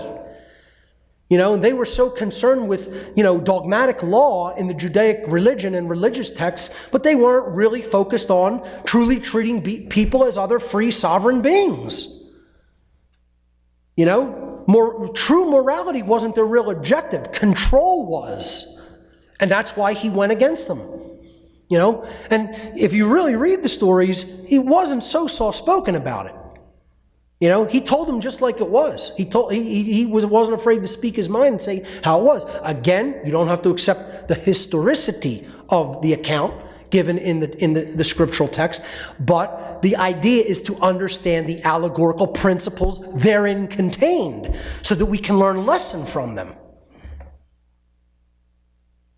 Jesus spoke out against the monetary powers of his day. He even took physical action against them in the famous biblical story where he drove the money changers from the temple in Jerusalem. And the money changers were the equivalent of the monopolistic banking institutions of his time. You can compare them almost to the Federal Reserve System, if you will, or the other central banks. He wasn't afraid to take out a switch and whip people in the ass if he had to. Because what they were doing was completely immoral, and it was fraudulent, and it was harming other people of their hard-earned resources, etc. And it was defrauding them mentally and spiritually as well, placing value upon money when it was supposed to be about morality. Jesus spoke out against the so-called authority of the Roman government, which was the most powerful governmental institution on earth in his time. Government was the institution which eventually convicted Jesus as a, quote, enemy of the state and ordered that he be murdered by crucifixion. So, he often said, render to Caesar that which is Caesar's, which is, people think that's so soft. He's talking about, let them have their crap. That's crap. And don't have anything to do with their crap. That's what he was saying the equivalent of in that type of language. People think it's a soft way of saying it, but in his time it would have been like, to hell with the government. Let idiots believe in that shit. Understand what is really, quote unquote, of God, meaning natural law, meaning true, objective, inherent, cosmic, universal morality, which is what he was attempting to teach people. unfortunately, even with the power of the allegorical teachings, whether you believe he was an actual, rabbi of that time period and geographic location, or whether you think it was just a story written by human beings to try to attempt to convey morality to others, it didn't really work out so well, did it? Because we haven't been liberated from slavery yet. We're still in the same human condition that the people of that time were in then. Nothing has changed, which is why we have to step up the effort of the great work. Through the allegorical story in the New Testament, we see how all the institutions of slavery of Jesus' time, the same institutions of slavery that exist today, colluded to have him murdered with the consent of the brainwashed population. The government, the religious institutions. Here you have the religious and governmental institutions together, depicted in a cinematic portrayal of the events as depicted in the New Testament. And then Jesus was finally the murder was actually performed by the police of his time, the Roman centurions. I say to traditional Christians all the time, you do realize the police murdered Jesus Christ, do you not? And they look at me like I have snakes growing out of my neck, and big, huge, antelope horns coming out the top of my head. And I'm like, how could you read the same text that I just read and not understand that the murder of Christ was conducted by a collusion of religion, money, and governmental powers? And the actual assassination / murder / execution was conducted by the police that followed their orders to do it. How could people who claim to be adherents to the Christian religion not understand that allegory? It's unfathomable to me that they cannot recognize the Roman centurions were the police and military of the Roman Empire during that time period. And if they were given the orders to do this and did it because they were following orders, people think that wouldn't happen today. If Jesus existed today and the police were commanded to murder him on command, they would do it in a heartbeat. Without questioning the motives of their masters one iota. And yet, people who call themselves Christians can't see it. They're a joke. They're fake-ass Christians, and they're a joke. And I'll say it to all the so-called Christians listening out there in internet land, you're a joke. You're fake-ass Christians. You're not real, true Christians at all. You've been clowned and you think that the authority of the universe shares power with little old man, with little old humanity. And that's a joke, because they bought Romans 13. Yeah, the book that they buy, the justification for authority being invested in man is called Romans. And they can't even see that contradiction. It's right in the word of what the book is called. Who do you think wrote the book? Why is it called Romans? The people who murdered Jesus are telling you that their authority is legitimate. And joke-ass Christians can't comprehend that. You're clowned out, boys and girls who call yourselves real Christians. You're clowned out. You're asshats.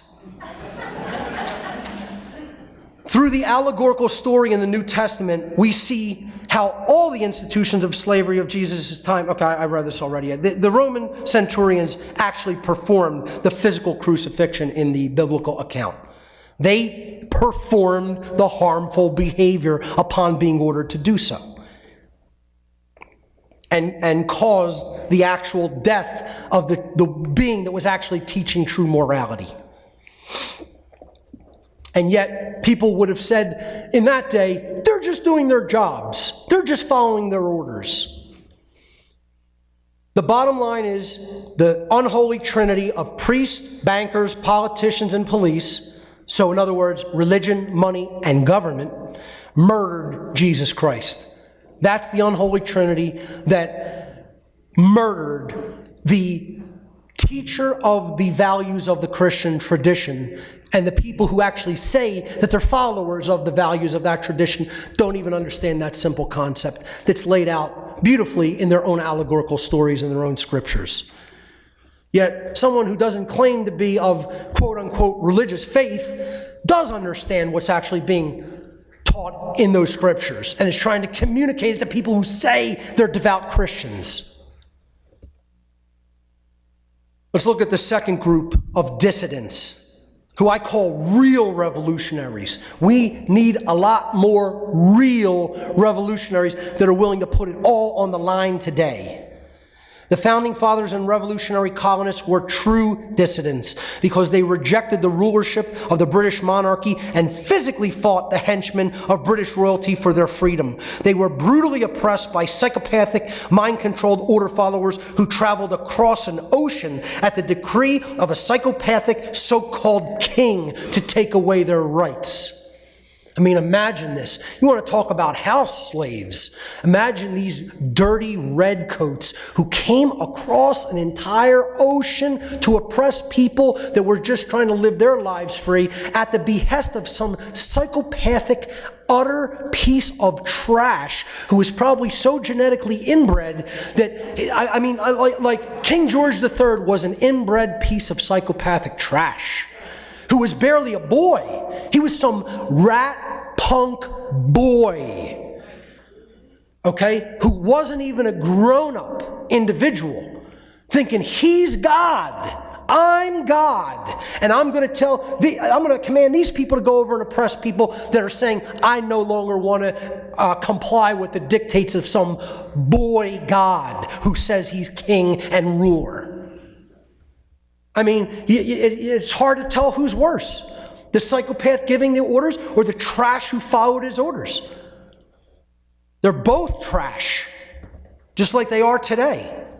Here's the piece of trash that calls himself king, and there's still people who call themselves kings and queens in the modern day. They're trash, who need to be treated like trash.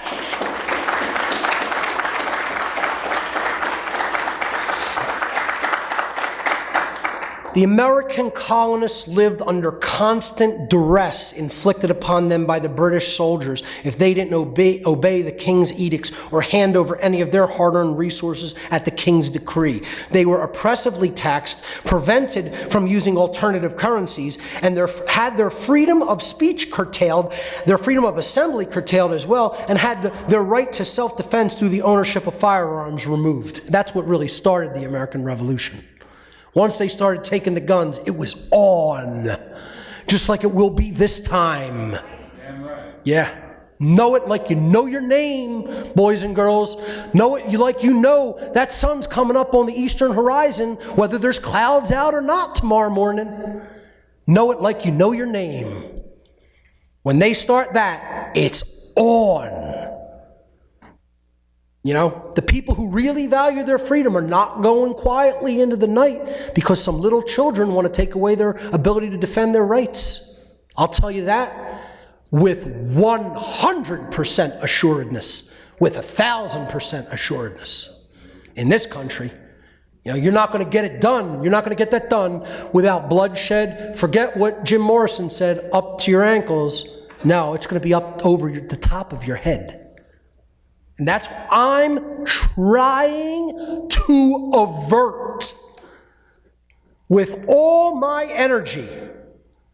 I'm trying to help people avert that bloodshed because it's going to come if we don't wise up and start understanding natural law and teaching it as widely as possible. So that image below was of the Boston Massacre, where was really the true opening volley of the American Revolution, when British soldiers fired upon Americans in Boston.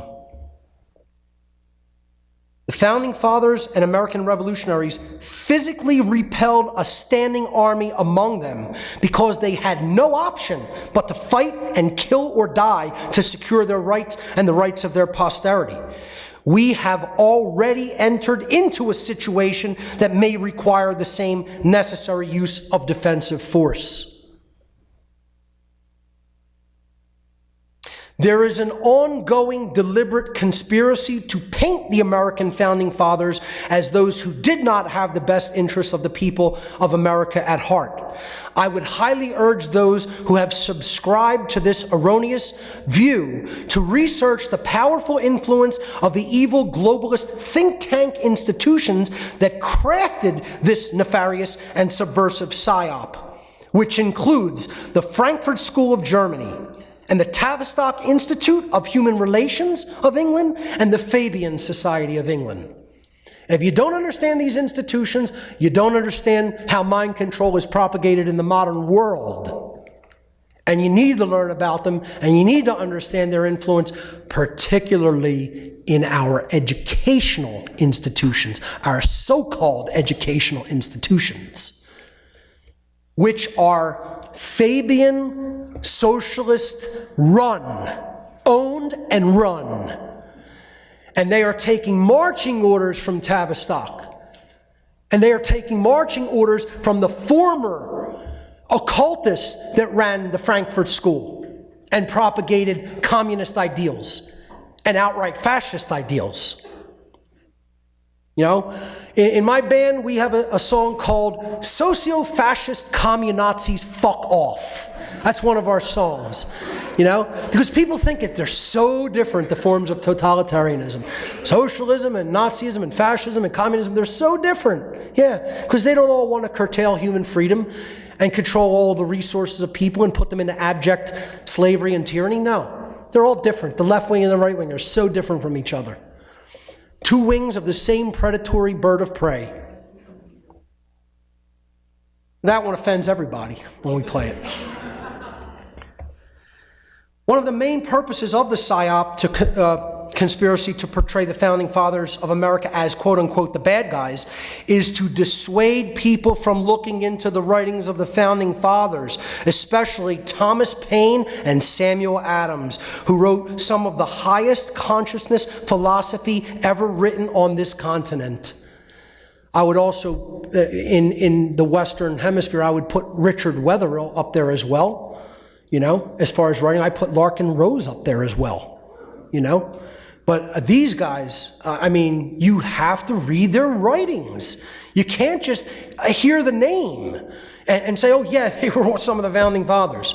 You read their writings, you're going to understand why they're taking this out of the schools. They're not playing games. They don't want people to understand what these men thought and wrote. Another part of this PSYOP is to discredit the philosophy and writings of Thomas Jefferson, the writer of the Declaration of Independence, because he was a slave owner.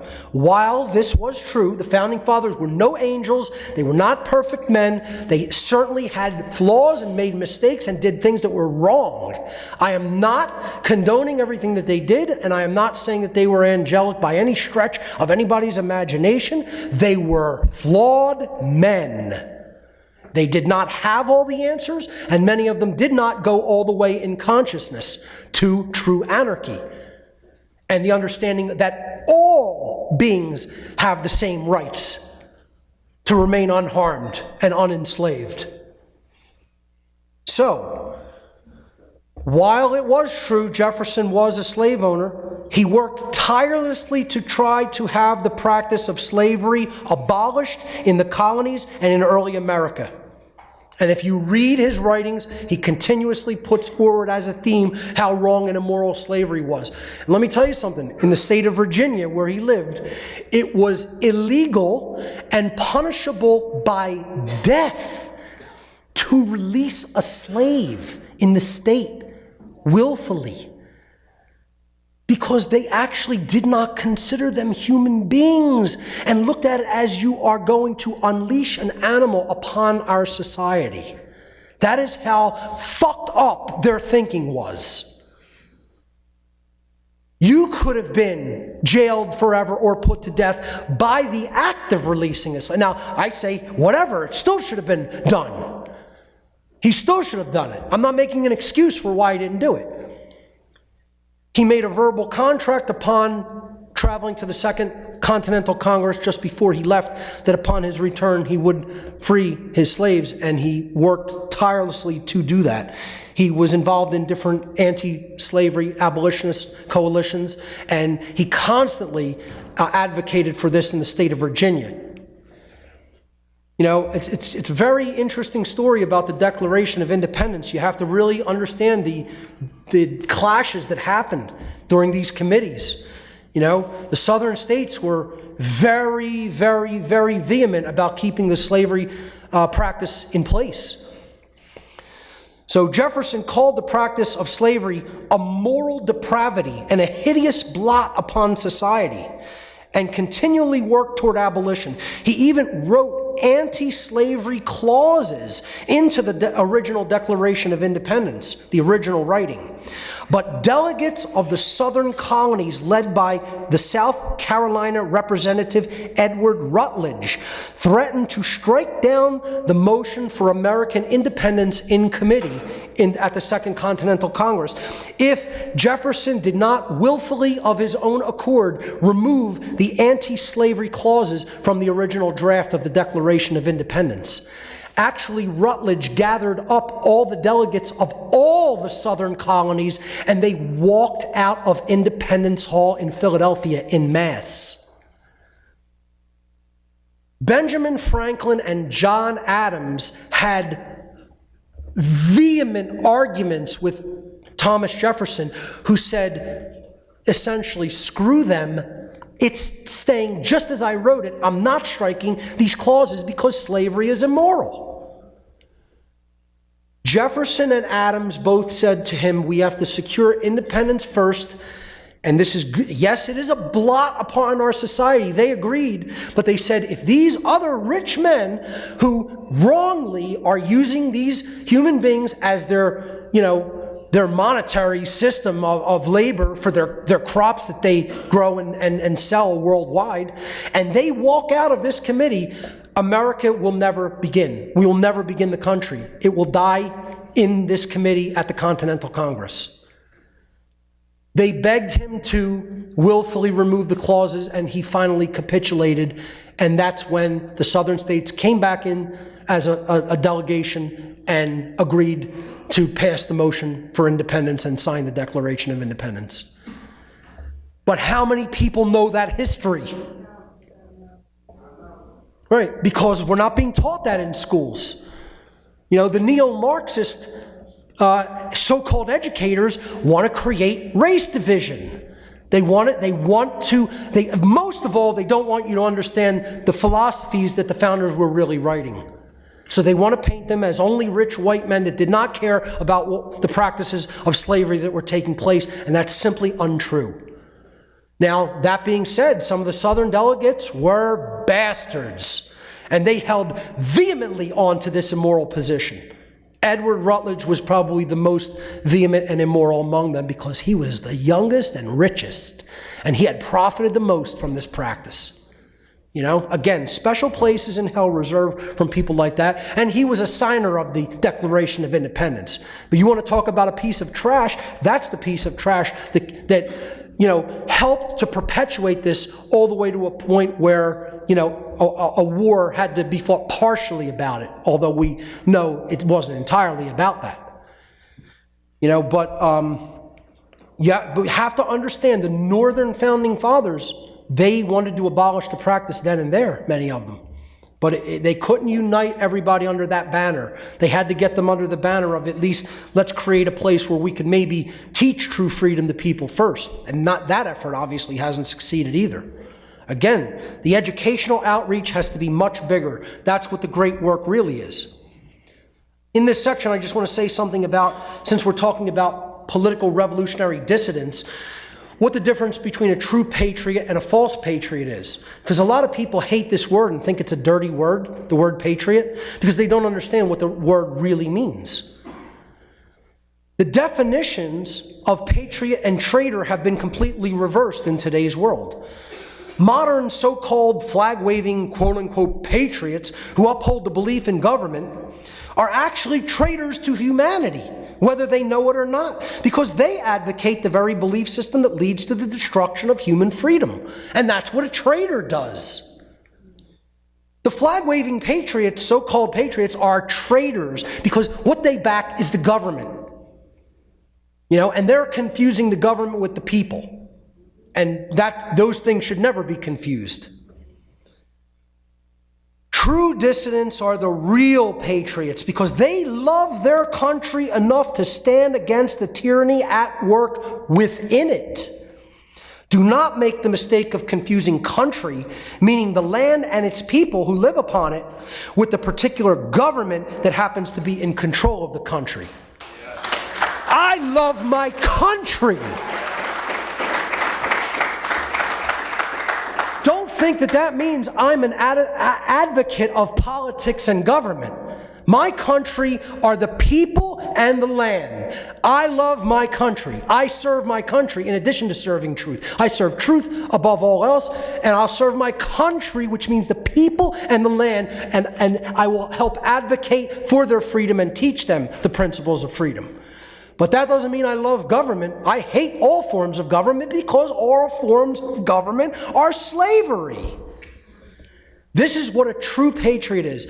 And I consider it a high honor that when I receive a Lifetime Achievement Award from the Tesla Science Foundation, bestowed on me by the president of the foundation, Nick Launchar, for doing the work that I've done with the Tesla Science Foundation. He gave me that award, and when he gave it to me at the New Yorker Hotel, the place where Nikola Tesla died, he said, I want to introduce Mark Passio, who I consider a true American patriot, and I almost broke down in tears. Yeah, that was a high honor to me from that man because he used the term in the true sense of what it really means. So that's what a real patriot is versus a false patriot. Thomas Paine said the duty of a true patriot is to protect his country from its government. Very true words. Modern military are not to be confused with revolutionary patriots and the militia of the people. They are the modern-day equivalent of the king's henchmen. The supporters of the police and military are the modern-day equivalent of the Tories, those who backed and supported the Crown and the British troops during the American Revolutionary era period. The military are obviously not fighting for our freedom. They are fighting for the empire of their masters and their order givers. The military and police are not the protectors of a free society. They are the enforcers of enslavement by the ruling class. And they need to wake up. Some of them are just on the verge of beginning a slight low-level awakening process, but it has to be accelerated and advanced far beyond where the majority of them are. If they were really fighting for our freedom, this is what it would look like.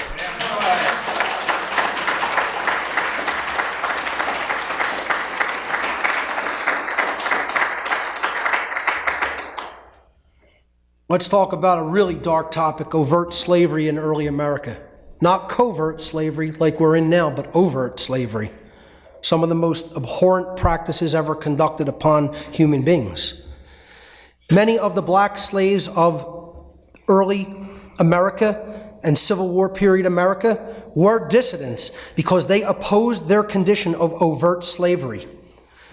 Slaves of the Civil War period lived under continuous duress. They were viewed as someone else's property, forced to work under the threat of violence or death, and deprived of the very fruits of their own labor. That's the very definition of slavery. Black slaves in early America were kidnapped from their native lands and brought to America by ships over the Atlantic Ocean in crowded and unsanitary conditions, totally inhumane, unsanitary conditions. Those that even survived the journey across the Atlantic were sold at slave auctions and then taken to forced labor camps called plantations to endure indentured servitude, working crop fields in torturous conditions for the duration of their lives. Many who offered resistance were whipped or beaten mercilessly, hung, burned, or even fed to dogs alive. Laws were passed which barred slaves from escaping a state where slavery was legal to one where it had been banned. Runaway slaves were often hunted and returned to bondage.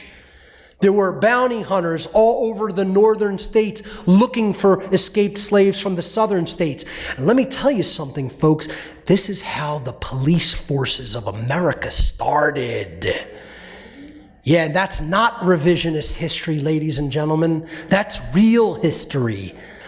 The police were started from runaway slave patrols in the northern colonies. Okay, in the northern states. Yeah, learn some true history. Study about how that really happened instead of some of the alternative so-called theories, conspiracy theories that are out there and wildly off from the truth. There's a true conspiracy. It's not no conspiracy. It's a historical fact. Laws were even passed to criminalize helping or harboring runaway slaves. You could be jailed or worse for even helping them escape. Some Civil War era slaves, such as Frederick Douglass and Harriet Tubman, acted as dissidents and offered resistance against the practice of slavery by escaping themselves and fleeing to states where slavery was not practiced, and then helping other slaves escape as well. While means such as these certainly showed disdain for their former masters and their abhorrent actions, many would argue that these means undoubtedly still constituted what could only be called passive resistance, since they did not directly take action against those who were conducting such hideous and immoral practices without any right to do so. Now, I'm not saying that they were wrong for doing this. They were tremendous for doing this, okay? But in my estimation, I'm just speaking for myself, it doesn't go far enough. It's still advocating simply for escape to another place where this isn't going to be done to you. How many people still think, well, where can we run to? I'm going to expatriate. I'm going to go down to, Uruguay, or Costa Rica. I'm not running anywhere. I'm staying right here and fighting this evil.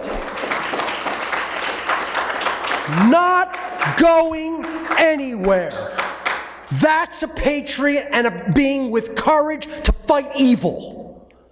And if I'm struck down dead, I'll be struck down dead fighting for freedom, true freedom. That being said, I commend their efforts to at least help, move former slaves into a safe area when they had fled their oppression and enslavers, because so many laws and scenarios had been put in place to bring them back into indentured servitude. So they're to be commended at least for that. Who I commend much more and think of as true dissidents against this hideous practice were the slaves who actually physically rebelled against their masters. And let me tell you something, the media was at work as ever, painting it as something that, this was a hideous, horrid massacre in Virginia. God forbid, beings that were being sold into indentured servitude and treated as other people's property were killing the people that did that thing, that horrible thing to them and put them in that condition. How dare they? How dare they kill their masters? Imagine this, the media doing their job. They're paid liars and paid deceivers. They were still at work then as they are today. Some slaves during this time period rebelled physically. There were many slave revolts, most of which were violently suppressed. Such revolts were subsequently downplayed or entirely covered up in modern historical accounts. Every slave ever held under these deplorable conditions and immoral conditions possessed every right under natural law to rebel against, physically rebel against, fight against, and even kill their enslavers.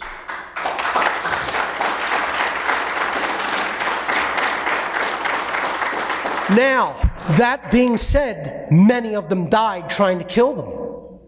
See, once again, I'm never claiming or promising anybody that a physical fight against evil oppressors is going to end well, or possibly even end with the person who's in the right still being alive. I'm just trying to explain to you the right exists, and their behavior was morally right. Morally right. Get it burned into the brain. It was a morally correct and right behavior. They had every right to do this. Some of the more famous slave revolts were Gabriel Prosser's rebellion in Richmond, Virginia in the year 1800. I'm going to skip the Haitian Revolution for a moment and come back to it. The German Coast Uprising in Louisiana in 1811. Nat Turner's rebellion in Southampton County, Virginia in 1831. And John Brown's raid on Harper's Ferry in Harper's Ferry, Virginia in 1859. The one that was not in the United States proper, but in the Caribbean, on the island of Haiti, was called the Haitian Revolution.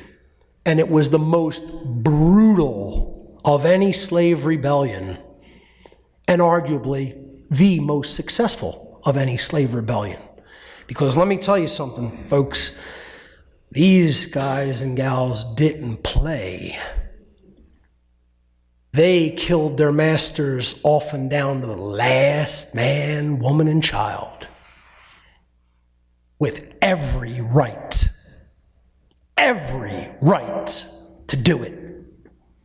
And then they were branded as somehow violent or barbarian, or, oh, they're so, violent, or so, I don't know, a non-human or something. No, they were acting in the way that they have every human right to behave when they're enslaved and oppressed like that. Because no one was coming with reason to help them be liberated, and no one was listening to the reason that the practice of holding them in duress like that was immoral and done without right. So they took up arms and did what they had to do, and you know what? They are absolutely commended by me for doing it, because that's what protecting your freedom is when you don't have any other recourse. And we're going to come to a place like that, and it's going to make the Haitian Revolution look like a little boy and girl's tea party because of what exists, the kind of technology that exists in America. And once again, I'm trying to avert that. But without more teachers stepping up and doing this work, we're going to go right down that path of bloodshed. I'm just trying to help you guys to understand what is required. This should not be my voice. I should not be the one doing this, saying this.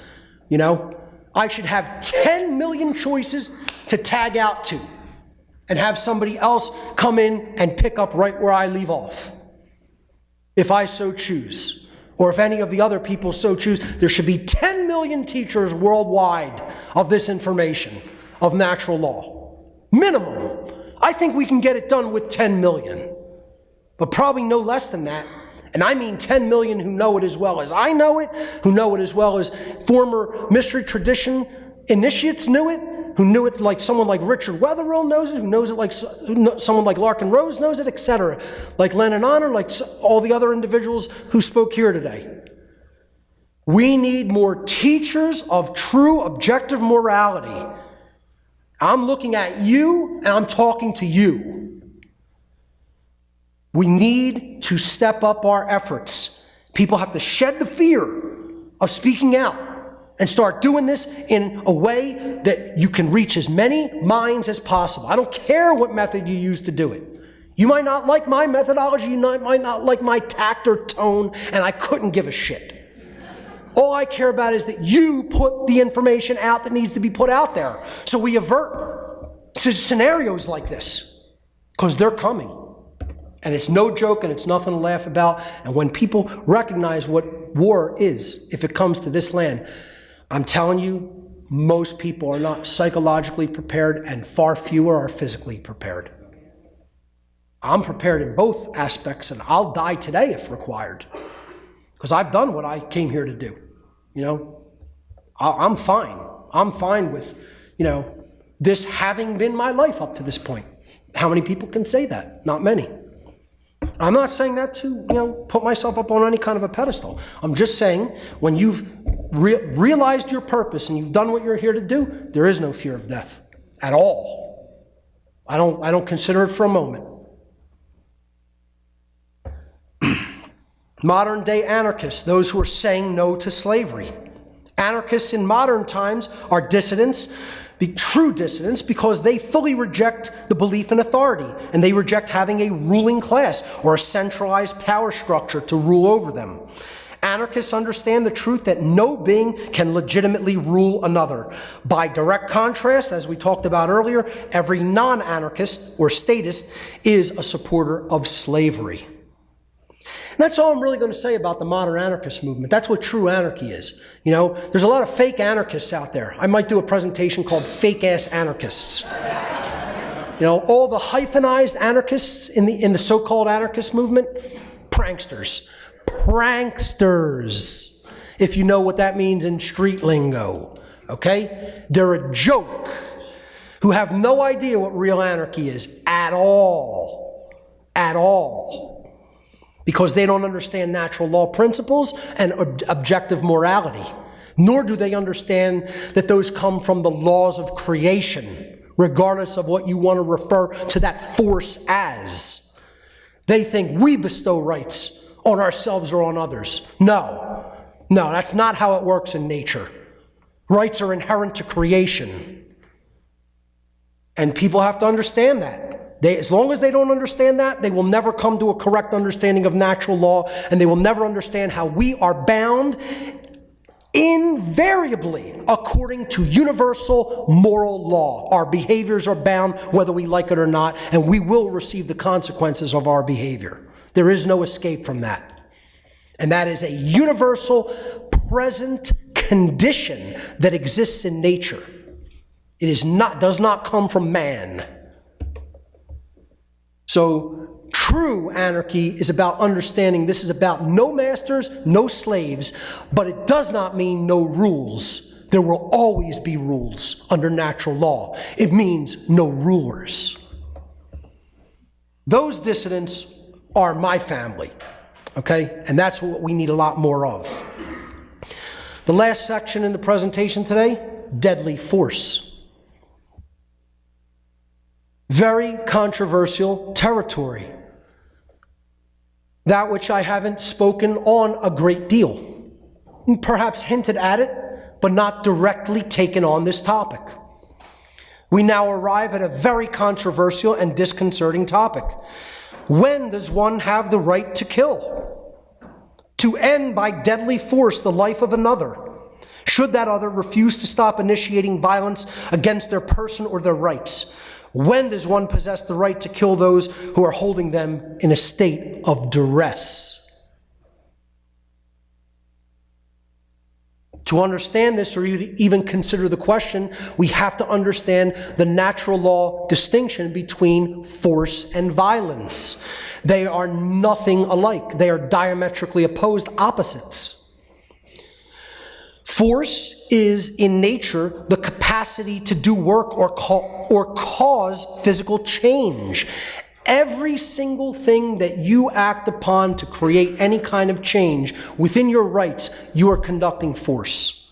You are employing force.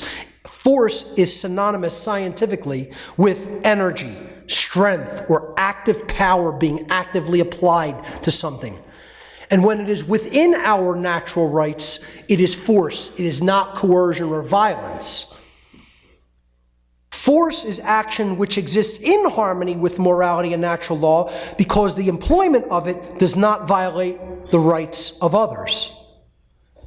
It is action which one always possesses the right to take, including defensive force employed against active violence being conducted upon yourself or your property or your rights.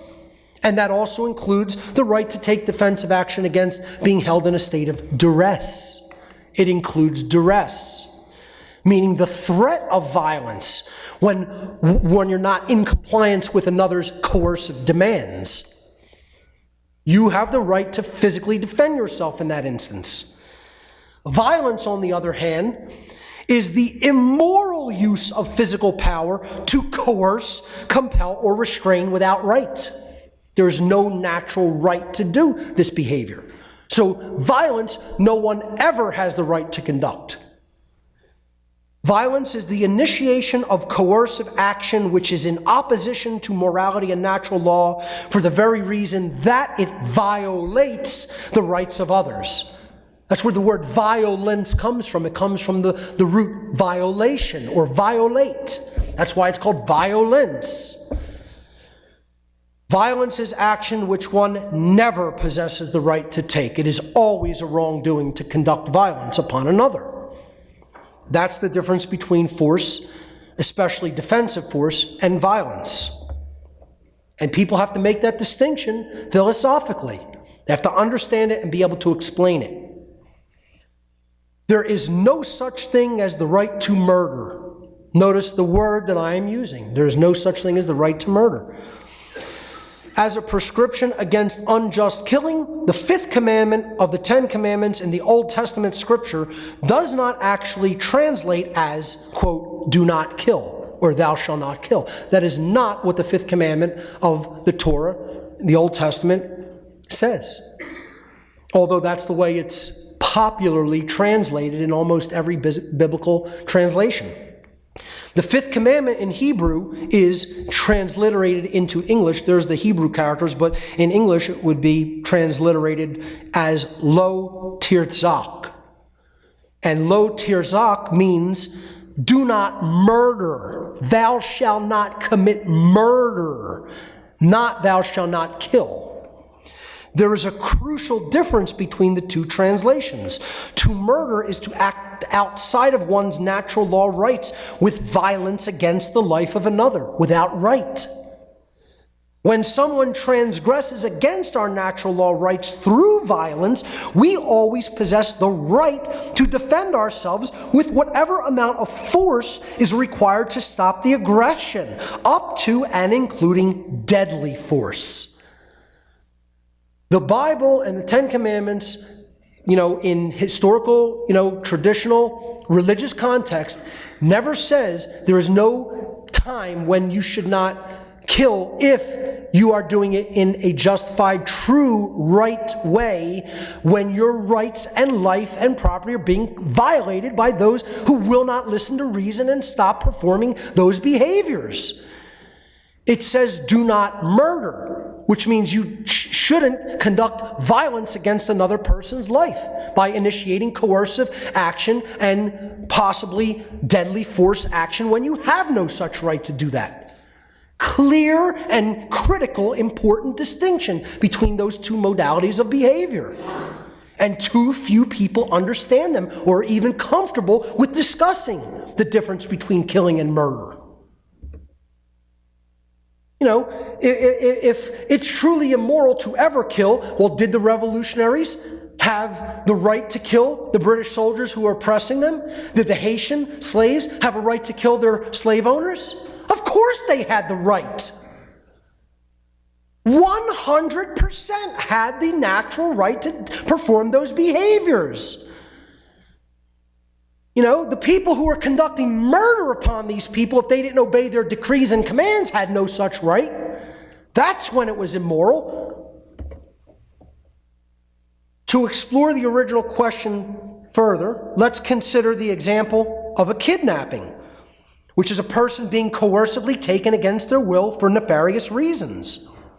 When does the individual being kidnapped have the right to use defensive physical force, including deadly force, against the kidnappers? There is a correct answer to that question. And the correct answer, they have the right to use deadly force as soon as the act of duress begins. as soon as their free will has been usurped and they are being coerced and restrained from exercising their freedom and their free will? The answer is immediately upon being put under the condition of duress, they have the right to employ deadly force. Once again, that doesn't mean that they would be necessarily successful, and they may die in the attempt to repel the violence being conducted upon them. But in nature, they possess the right to kill the individual or group, putting them in that condition of duress. I'm making no promise about their safety. I'm trying to explain that the right exists. The psychological fear of self-defense and rebellion comes from a deeply seated fear of true freedom in this population. Absolutely. True freedom is uncharted territory for human beings, because we've never truly been free.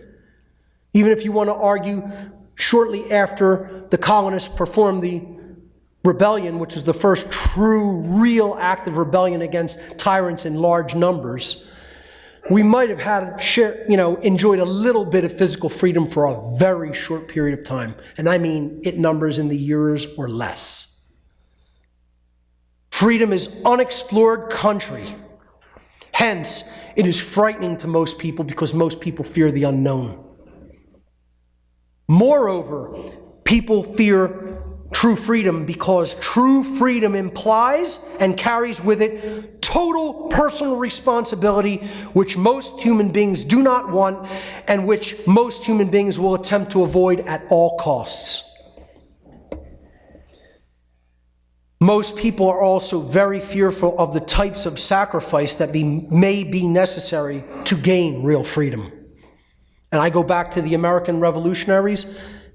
You want to talk about sacrifice?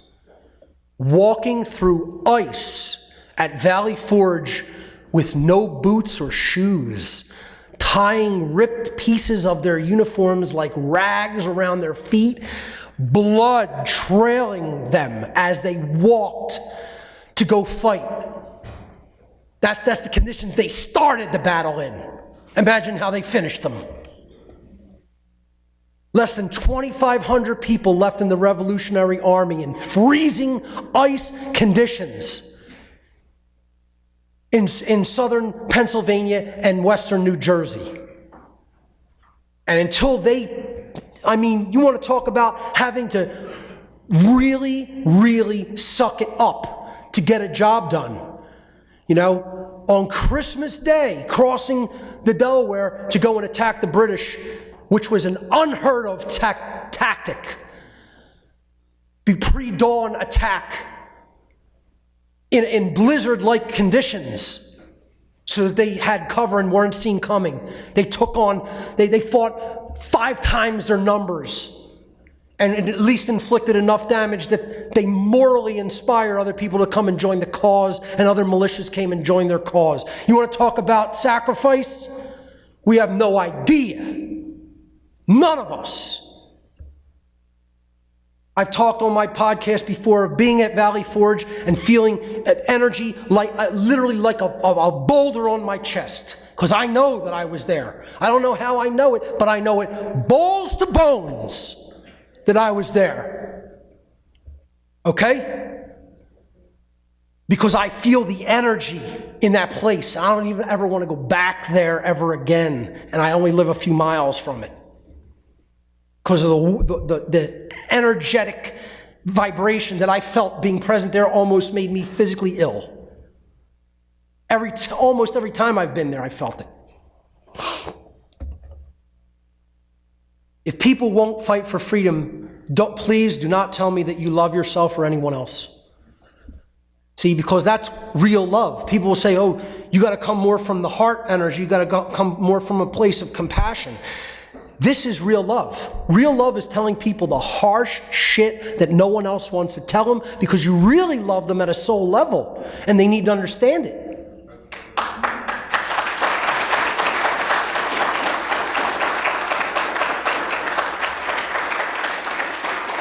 This is the condition of most human beings in the modern day. They're in the schizoid state. They don't know who they are. They don't know, who they are or who the enemy is.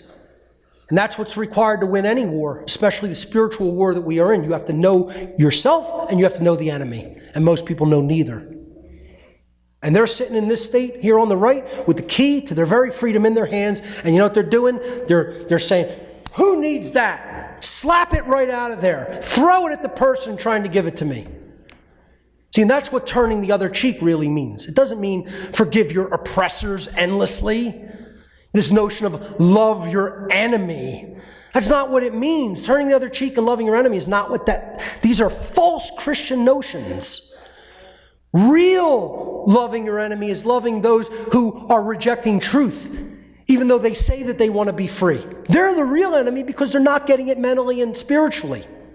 They're not getting it mentally, emotionally, and spiritually. We have to keep turning the other cheek means you're bringing the truth to them. They're slapping it out of your hands while they're wearing shackles around their necks, ankles, and wrists and saying, there's a problem with you for telling me I need to understand freedom and what's keeping me enslaved.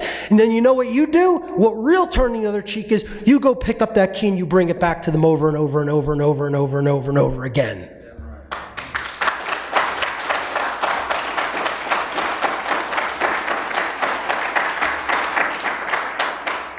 Please do not tell me, and again, I know that most people here in this room understand this, but the people listening out there, do not tell me, if you are unwilling to fight for your own freedom, please do not tell me that you love your children, because you are an outright liar if you make that statement.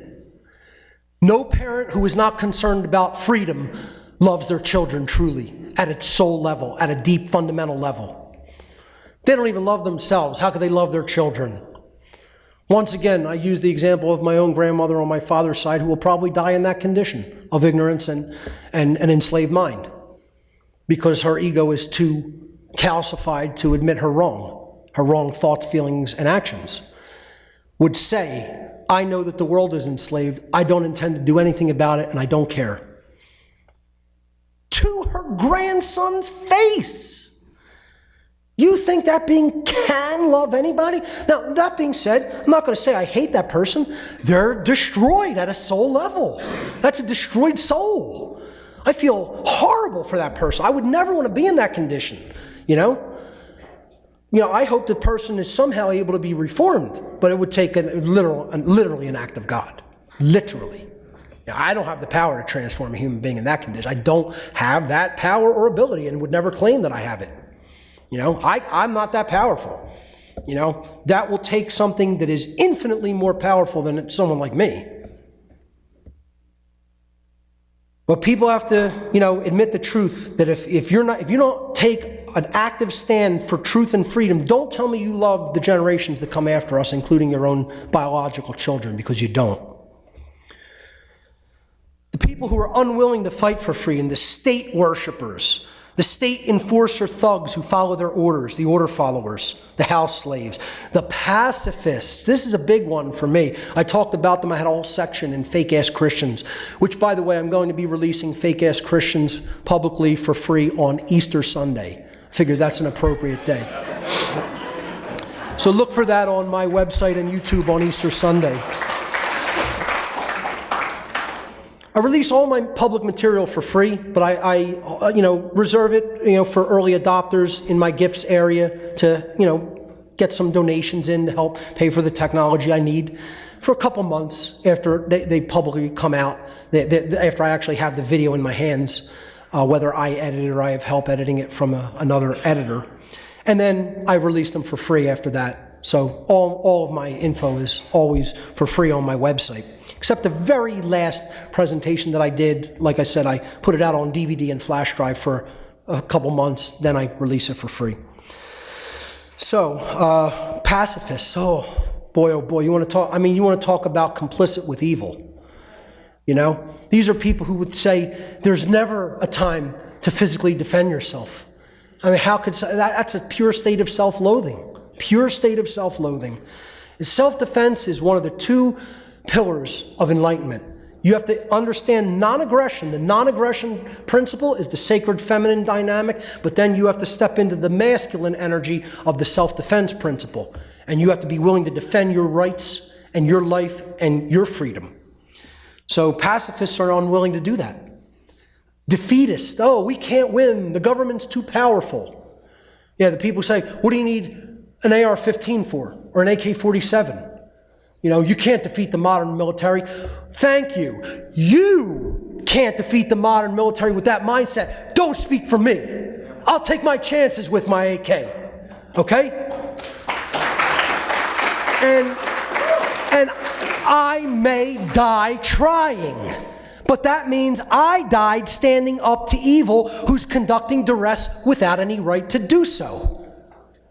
And I would gladly do that and follow in the footsteps of people who actually did that. Because they did what was right, not what was safe. How much more time do I have, or am I already over? Okay, a few more minutes. I'm in the last section. I just want to know how much time left, but okay. The nihilists, those who don't care about anything, the traditional religionists and New Age religionists that take this super right-brained approach that, oh, it's all, God's will, or all peace and love and roses and love and light. No, there's psychopaths and monsters in this world that we need to be prepared to defend ourselves against. The left-brain, egg-headed ultra-skeptics, the people who, they're super skeptical about everything. Look, I have a scientific background. I consider myself a skeptic. But when you're so overly into the left-brain modality, that's just as bad as a radical religionist, that you won't accept anything that's taking place right in front of you. You say, oh, that's conspiratorial. No, that's what's really happening. Yeah, they'll look at it. They'll look at a chemtrail being laid down at 8,000 feet, which condensation conditions can't even format scientifically. They know nothing about thermodynamics and fluid mechanics. And then they're going to say, yeah, that's water vapor that lingers up there for 6 hours. Yeah, it's not particulate matter. And you say you're an ultra skeptic and you have a scientific mind. All of these people have one thing ultimately in common. They would never lift a finger to defend true freedom, because all of them ultimately are cowards without the slightest bit of true courage. They're cowards. Cowards. And folks, that's a dynamic I also don't have the power to change, because that is internal spiritual work to develop true courage that needs to be done on an individual basis, where you develop enough self-love to say, I will not be stepped upon. I will not be enslaved. You will not take my rights without consequence. You may be able to take my life, but you're not going to take my rights without consequence. And if I have to inflict that consequence, I'll do it. Maybe you'll face consequences in the afterlife domain, should there be such a place, but I'll make sure you face them in the physical world too. Because I'm not going down without a physical fight if I have to. Real freedom is just another word for nothing left to lose. Most people love the comfort of their lives more than they love freedom itself. But possessions, jobs, homes mean nothing and are not worth, quote unquote, having when you are a slave. Because when you are a slave, you don't really have anything. Nothing is of any real value if you are a slave. The idea that what you have is worth anything in a state of slavery is a delusion which must be dispelled in order to overcome the cowardice of inaction and to develop the courage of a true dissident. Speaking of the Black Panther movie that Ivan took me to see last night, there was a scene at the end. The truth comes through the mouth of the villains in these movies. That's Hollywood's technique to try to get you to think, oh, what he said was all wrong, when he mixes in truth with his psychopathic behavior. Very good psyop technique that they use in Hollywood.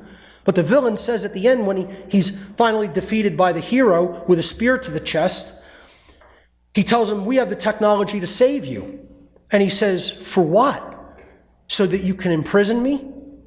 You know? And he pulls the spear, before he pulls the spear out of his chest and dies, he says, no, that's okay. I'll take the path that my ancestors who leapt off the boats in the mid-Atlantic took, because they recognized that death was better than bondage. And then he takes the spear out of his chest and dies.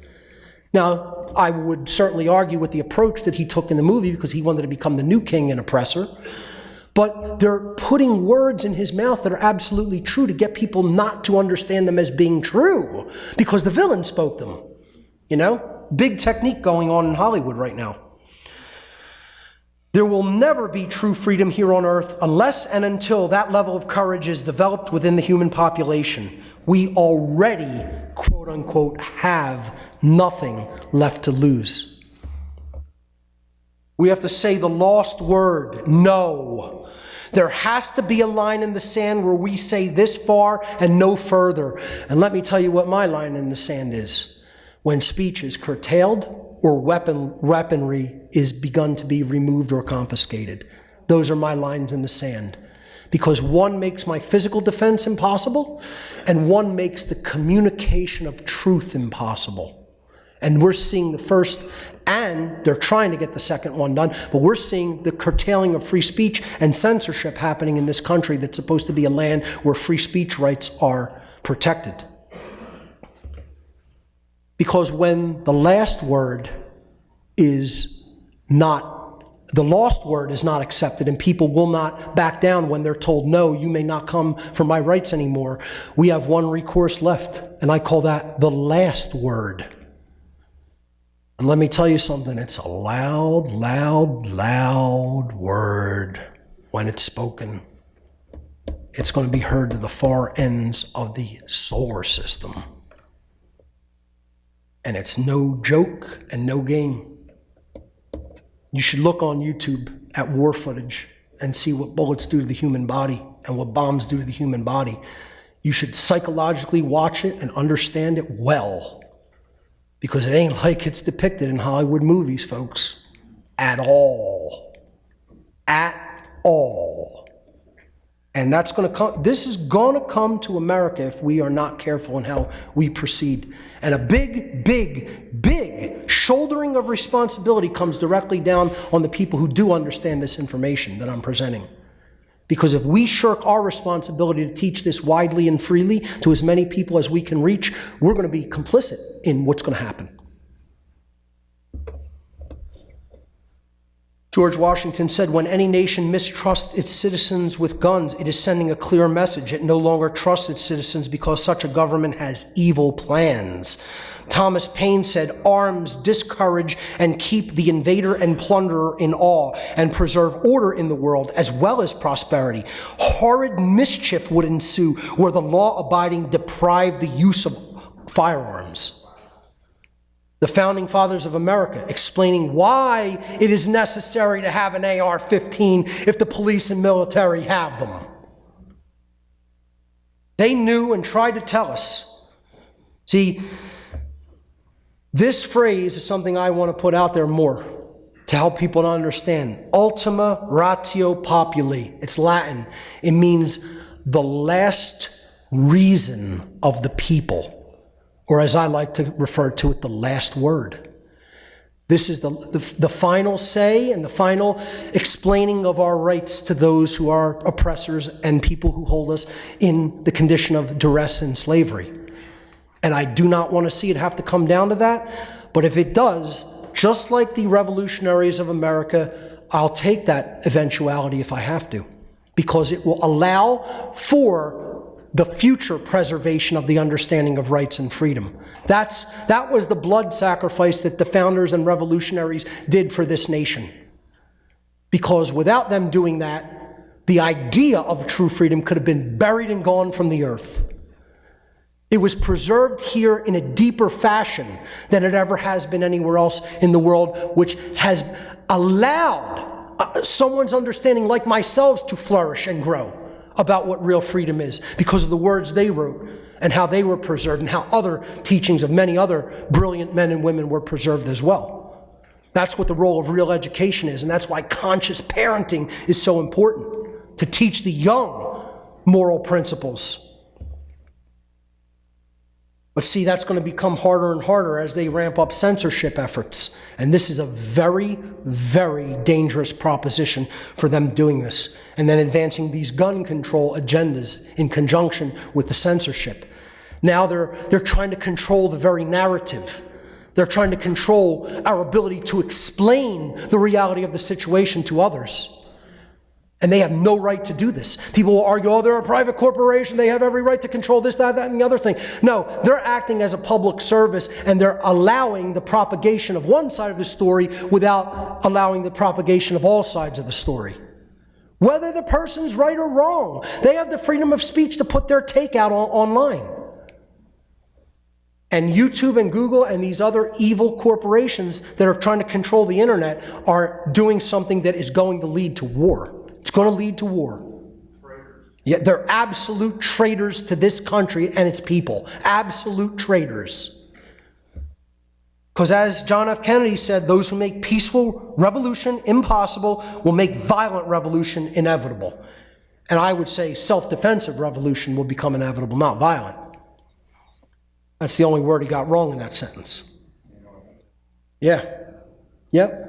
And they're trying to make the peaceful mode of resistance to tyranny and the education of the population impossible. And when that happens, and we can't say the lost word, we're going to break out the last word. Let me tell you something. You think I'm a rebellious spirit about that? I've said before, I'm tame compared to the barbarians that exist here in America with guns. Let me tell you something. They'll fight with the barbarity of a legion of demons. They don't understand the force, the can of worms they're going to open up in this country. It's going to be, they want this blood ritual sacrifice conducted upon our own people. They want it. They want it, and they're going to get it. If we don't step up the effort to teach true morality to the people of this country, they're going to get what they want. Because as I've said before, only one side of a dialectic needs to really buy into the dialectic for the dialectic to be successful. Examples to follow: Jesus, the founding fathers and revolutionaries of early America, the black slaves of early America who fought back against their enslavers, and the anarchists of today are dissidents that embody that spiritual truth of the illegitimacy of rulership and the spirit of true freedom. We have to do the great work of first liberating our own minds from erroneous belief systems and see through the illusions that are keeping us all in a state of bondage. We must then begin the arduous task of educating others to help them to understand the principles of true morality and freedom under natural law, because true freedom begins in the mind. And without an understanding philosophically in the mind of natural law, no true freedom will ever be found. We have to prepare for the worst. We need to recognize that deadly force may be required and cannot be taken off the table as a possible resort, because the people who perpetuate violence and slavery and those who ideologically support them erroneously believe that they somehow have the right to perpetuate this state of duress upon us, and they may never be willing to back down from these continued extreme violations of natural law. As I said before, there are monsters and demons in this world, folks. The spiritually destroyed may not be willing to back down. The employment of deadly force is a rightful response to the evil of slavery that we must maintain the ability to enact if necessary. And that is why semi-automatic weaponry is necessary. If there must be trouble in my day, if there must be trouble, let it be in my day, that my child may have peace. Thomas Paine. Freedom is never given, it is won. Thomas Paine also said, those who expect to reap the blessings of freedom must, like men, undergo the fatigues of supporting it. I would say much like all people should undergo the fatigue of defending and supporting freedom, as Samuel Adams, quote, earlier said. Resistance is victory. This idea of resist not evil, not a Christian notion, and it's got to go. Of course we should be resisting evil and tyranny. That's what our lives, our very lives should be dedicated to that. Only 3% of the colonists actually fought and won the Revolutionary War. That's what the 3 means. I don't think I'm identifying with any particular group. It's like saying, oh, you put a cross up, well, that's identifying with this particular religious sect. No. It simply means the 3% of the American revolutionaries who actually picked up arms and fought physically against their British tyrannical oppressors. And they got the job done. Namely because the British were waging a war over an ocean. They were the yes, yep. The last slide is the next slide. They were the people like you and me. They were people like you and me that said no. If they came to these understandings and acted rightly upon them, so can we. Freedom is the highest spiritual truth. Fighting to defend it mentally and physically is our natural, inherent human birthright. Resistance to the evil of human slavery is not futile. It is the path to true spiritual alignment with the very laws of creation itself. Freedom is not a gift bestowed on us by other men, but a right that belongs to us by the laws of God and nature. Benjamin Franklin. Resistance to tyrants is obedience to God. Thomas Jefferson. It all comes down to liberty or death, folks. They're not just words, there are choices. Life on earth is not truly worth continuing if we are enslaved. This is what the phrase liberty or death actually means. Liberty or death are the only options. There is no middle ground. The truth regarding our situation is extreme. We must take an extreme position regarding our rights and our freedom and firmly root ourselves in that truth. Freedom is the gift and will of creation. When we rise to the defense of freedom, universal forces of providence will come to our aid. Ladies and gentlemen, thank you for your kind attention.